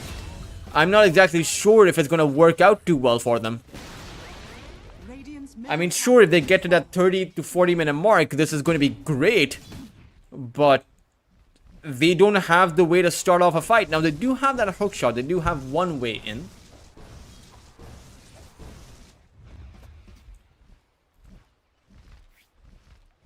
Cassie, before he went down, did take down that tier 1 tower by using his Serpent Fort, so it's not exactly the biggest loss in the world. A very small loss. I mean, pretty much, it's not even considered a loss, really. I mean, a tower for a position 4 at the 11-minute mark, that's probably worth it. Probably worth it all the way up to the 30-minute mark, if I'm being honest.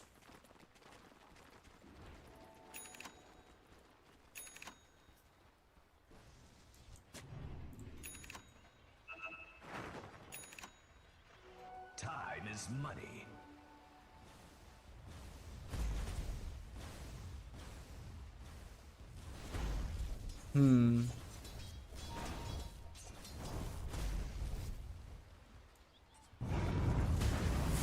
Rolling Boulder is going to come in. Drake is going to be pushing the Razor into his team.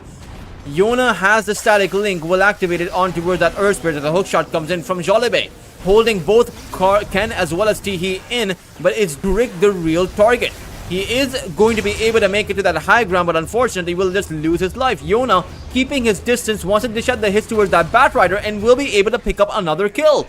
It's actually going to be Jollibee and Cassie who got the kills there, but Jollibee himself is in a bit of trouble. 5 time dilation stacks on him, but this time around, it is a very favorable fight for Shark Squad as they also find Ken. Ackerman unfortunately does not have that Blink Dagger, and Ken comes in with too much movement speed. However, Aizen is waiting for him on top of that high ground. He did not use that Stone Gaze though, otherwise that would have been a guaranteed kill, so a bit of a mistake being made by Shark Squad. I mean, there's only one way up, and you have to stare into the eyes of the Gorgon as you're walking up. So the Stone Gaze would have been... I mean, they would have landed that stone for about 2 seconds. That would have given enough time for the rest of Shark Squad to catch up.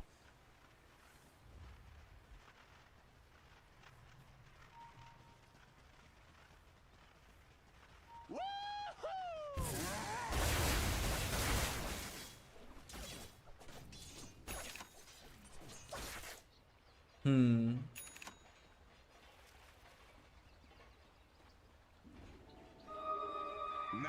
my enemies pay.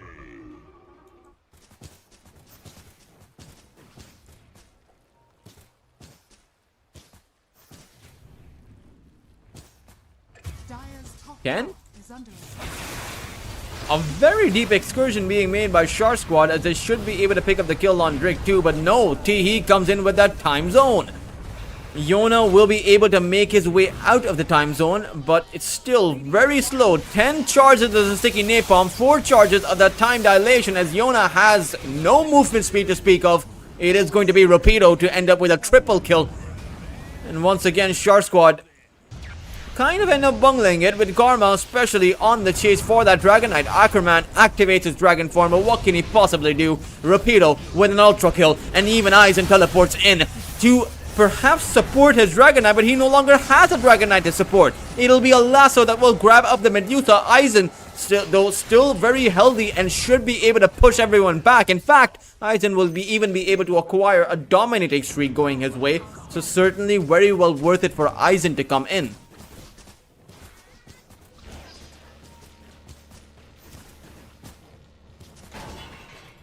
Oh, okay, Teehee. That, my friends, is why metal will never die.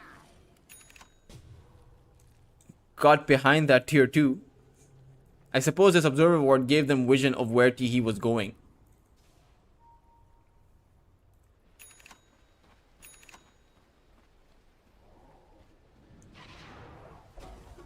Dire's top tower is under attack. Dire's Yona with the Guardian Greaves, Dragon Knight. I mean, I have to say, it's kind of working, I suppose. He has that armlet. Yona's farming away so deep, he's not really taking any resources away from his Medusa and his Dragon Knight, so both of them are also farming. This is a great spot to be in for Shark Squad. Radiant's bottom tower is under attack.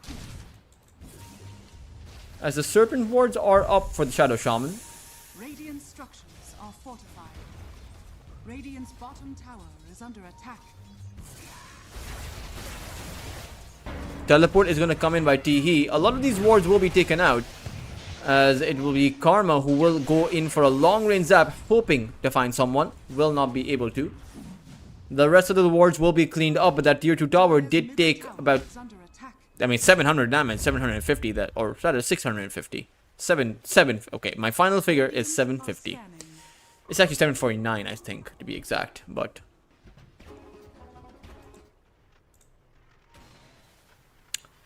Yona is going for a Manta style again. Ooh, Karma? It's another time zone. And they're held right inside of it. It's going to be Jolibe who will create those cogs though, but it'll actually enclose both of his own 2 heroes with it.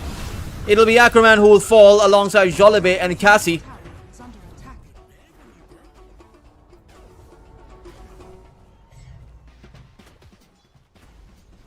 Not a great look for Shark Squad if they lose team fights this easily.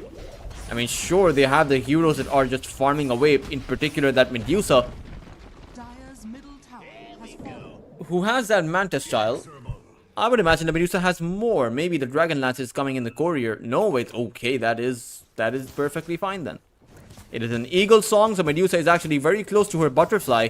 Once you get to that, it's going to be difficult to actually take the Medusa down, but still very much doable. I mean, if you can find him with the lasso, Aizen or Gohan should be going out.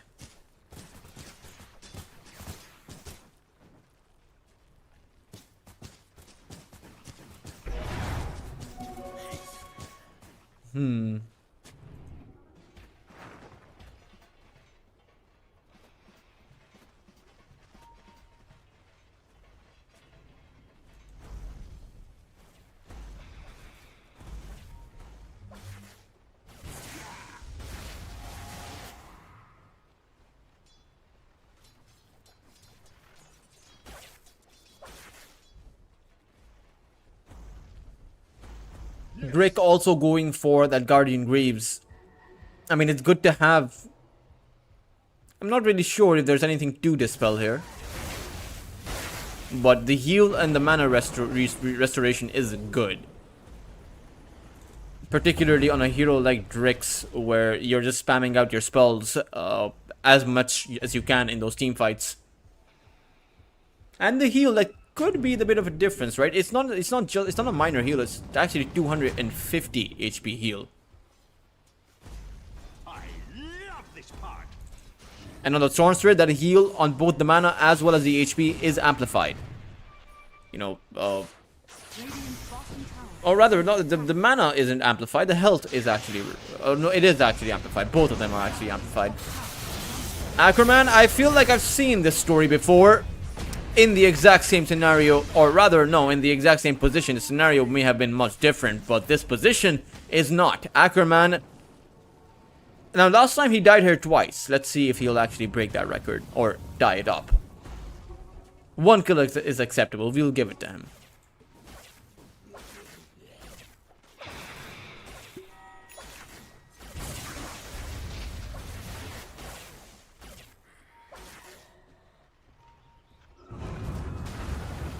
Boulder across. Drake will actually push Jollibee, and the Flame Break won't actually catch Jollibee. It'll be Rapido, held in by the Gorgon's Grasp, but doesn't really matter. Jollibee has already fallen. Yona wants to come in. I'm not sure if this is the correct play, because there is that time zone coming in. Aizen holding on to her Stone Gaze, at least for the momentary while. Can just use it now. Does decide to do so, but it's Ken held back towards that backline. However, supported by Teehee as well as Drick, and it's actually the Medusa who has to run away. Ken in the end will go down underneath this tier 2 tower, but as he does, he does take down Cassie as he goes. As Ackerman, he found Drick. Teehee is potentially a target, but Teehee has the Teehee maneuverability, the Times Walk.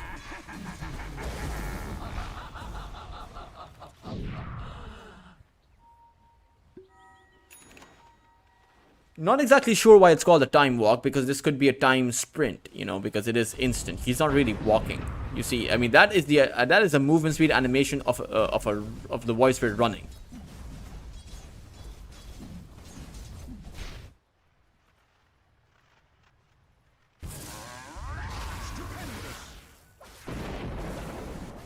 Radiant's top tower is under attack.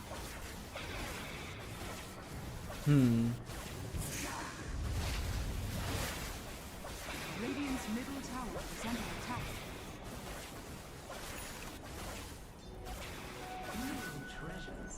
Radiant are scanning.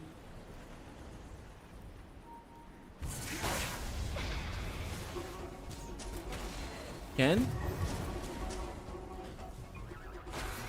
is going to be hexed up. Serpent Boards are also going to come out, and the hook shot coming in from Jollibee towards that backline, and actually caught both Drake as well as Ken. Drake, who will be licked back, allows himself to reposition as the Magnetize is doing quite a bit of work, especially on towards Jollibee, who may not be able to survive as the time dilation comes in. But Ackerman, he is the real big target, and he is looking very vulnerable. It'll be Cassie who will fall alongside Ackerman. Ken ends up with a triple kill, as the Medusa is trying to go for the teleport on away, but the teleport is going to be cancelled out. Aizen has fallen, so has Yona. It is going to be yet another ultra kill. It's not going to be for Rapido this time around. It is going to be for Ken, as this is a 3,000 net worth advantage, and Ivory, they seem in demand. They seem in control of this game. At the 22-minute mark, so the Tormentor has, you know, it has been online for about 3 whole minutes. And I think that Ivory will actually look to take that Tormentor.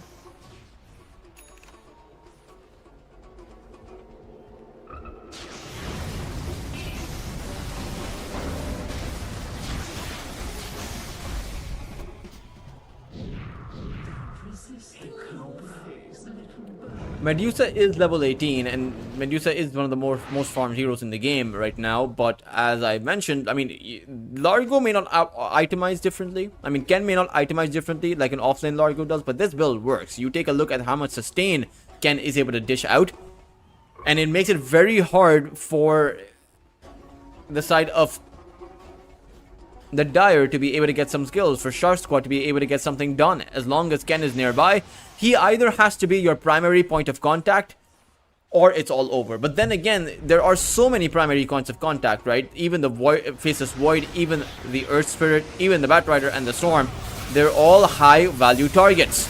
And for Ivory, getting their hands on anyone from the side of Shark Squad is going to be something that keeps them going.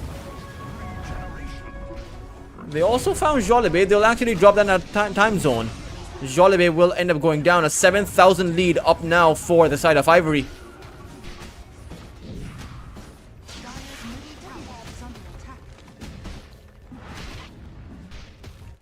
It's a long range zap towards Cassie. And I mean, the Shaman's dead. Solo kill for the Storm.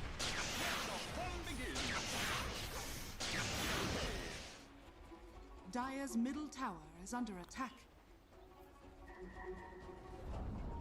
Dire's middle tower has fallen.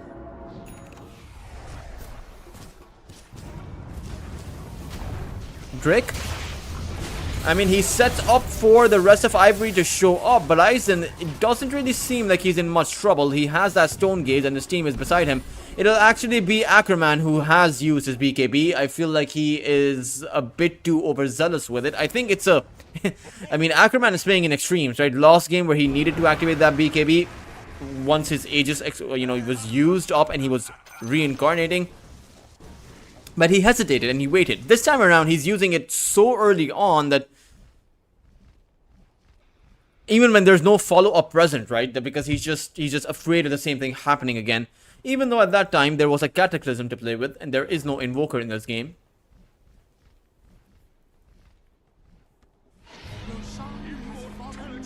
Roshan has fallen and the Aegis has been collected by Karma.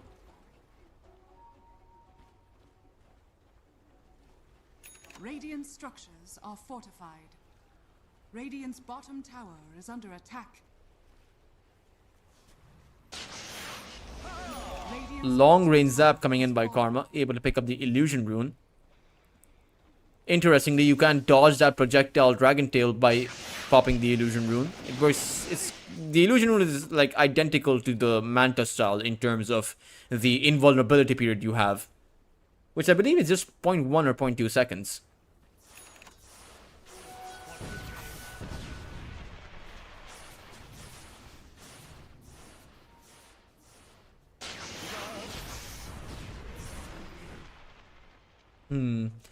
For Shark Squad, if they can mount up a comeback, this would be their second series they've played today, and the second series they would have won today. And the silver lining is that even if you, the positive side is that even if you don't win this series, you're still going to be one series win and one series loss, with both of them being having 3 points, or rather, even the loss is 2-1, so you do still get 1 point. I'm assuming that to be the case because that is how the previous Lunar Snake seasons actually went. I will take a look. It doesn't actually specify. Dire's structures are fortified. Surely Ivory are not going to look to breach this tier 3 position. I mean, if they want to go for objectives, the tier 1 tower towards that bot lane is still standing. That is allowing Cassie to come up with these Serpent Ward plays. I mean, it's on cooldown for about 13 seconds, but they might have seen him use the Ether Shock there. Time dilation on Ackerman. As Cassie, he still has not teleported or used his Serpent Wars. Now it's going to be an initiation. Ackerman, though, able to activate that BKB. Ivory, though, are able to hold on strong. They have taken out the big bad Medusa, and it's now Jolibé the one to get grabbed up by that Vortex. Ackerman trying to make it back to his fountain, but even Yona is not going to be allowed to his escape. He is going to get licked back and be taken out. They will be able to take out Teehee as he ventured too far onwards. Ackerman, though, will trade his life for Teehee. That is not going to be worth it. Teehee coming in with the bait. As a 10,000 net worth advantage has been built up for Team Ivory. For Shark Squad, this is a position where they don't actually have too many rooms for error. I don't even think they have any room for error any longer. They lose one more team fight and it's going to be all over. It may just be all over right now if I'm being Medusa does have the butterfly and the Daedalus has plenty of damage, but the simple fact is the Largo is just so disruptive in those team fights. Dire's bottom tower is under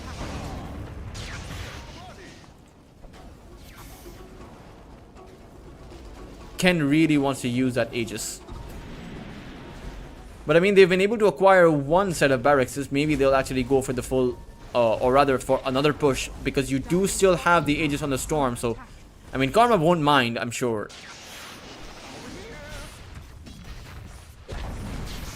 And he'll actually have a Lincoln Sphere by the time this is done. So, Dragon Tail can be dodged, Static Link can be dodged, Hex, Shackle, all of those spells can be dodged out by Karma. Oh, Aizen?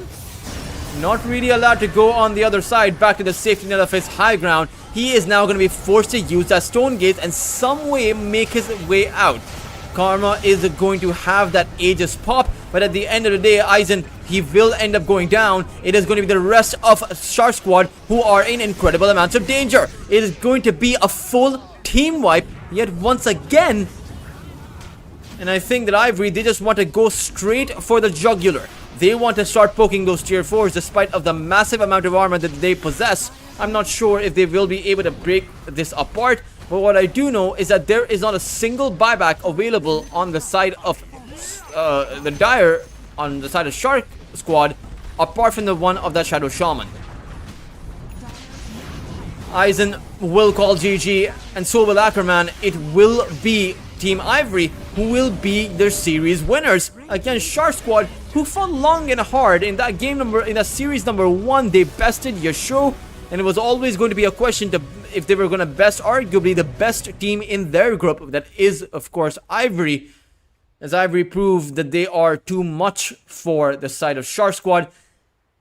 And with that, I think Ivory have played quite a few of the series. I will quickly update you guys on the group stage standings, because I do think some teams have been able to qualify from the get-go, or rather, just at the back of their wins. It's Carstens who are 3-0. They have yet to play against one more opponent, but it's probably alright. I mean, they have yet to play against YG, so it is a tough opponent. But again, guaranteed to make it into the playoffs. Meanwhile, over on the side of group number B, this was Ivory's second, or rather third match, and they have won it. So now they're 2-1, tied against Yasho, who they will have to play against. Or rather, no, they've already played against Yasho. Let me actually find it. They lost against Yasho. Their next matchup is actually going to be against Veroja, one of the better teams out there in the Southeast Asian region. I remember costing them in January in the official Blast Slam 6 close qualifiers. Was slightly disappointed in the result. I think they could have gone a lot further, but it was a single elimination group then. Let's see though what Veroja will be able to do here, because Veroja are one of the Lunar Snake champions. It is going to be... I'll actually check who the last season's champion was. It was Veroja themselves. So Veroja are quite literally the defending champions. Ivory came in third, Yasho came in second. So let's see if Ivory will be able to beat Veroja. Of course, that match is not going to happen today, guys. For today, this is going to be it. I'll tell you about tomorrow's matches, in fact. No need to keep you guys in suspense. Tomorrow is going to be Ivory versus Veroja, so that will be the very first match of the day, and then later on it'll be Carstens versus YG. I think the two biggest matches of the group stage going to happen tomorrow, so you want to make sure to check those out. For now, this is your host Tultrus. I will be signing out, and I will see all of you tomorrow.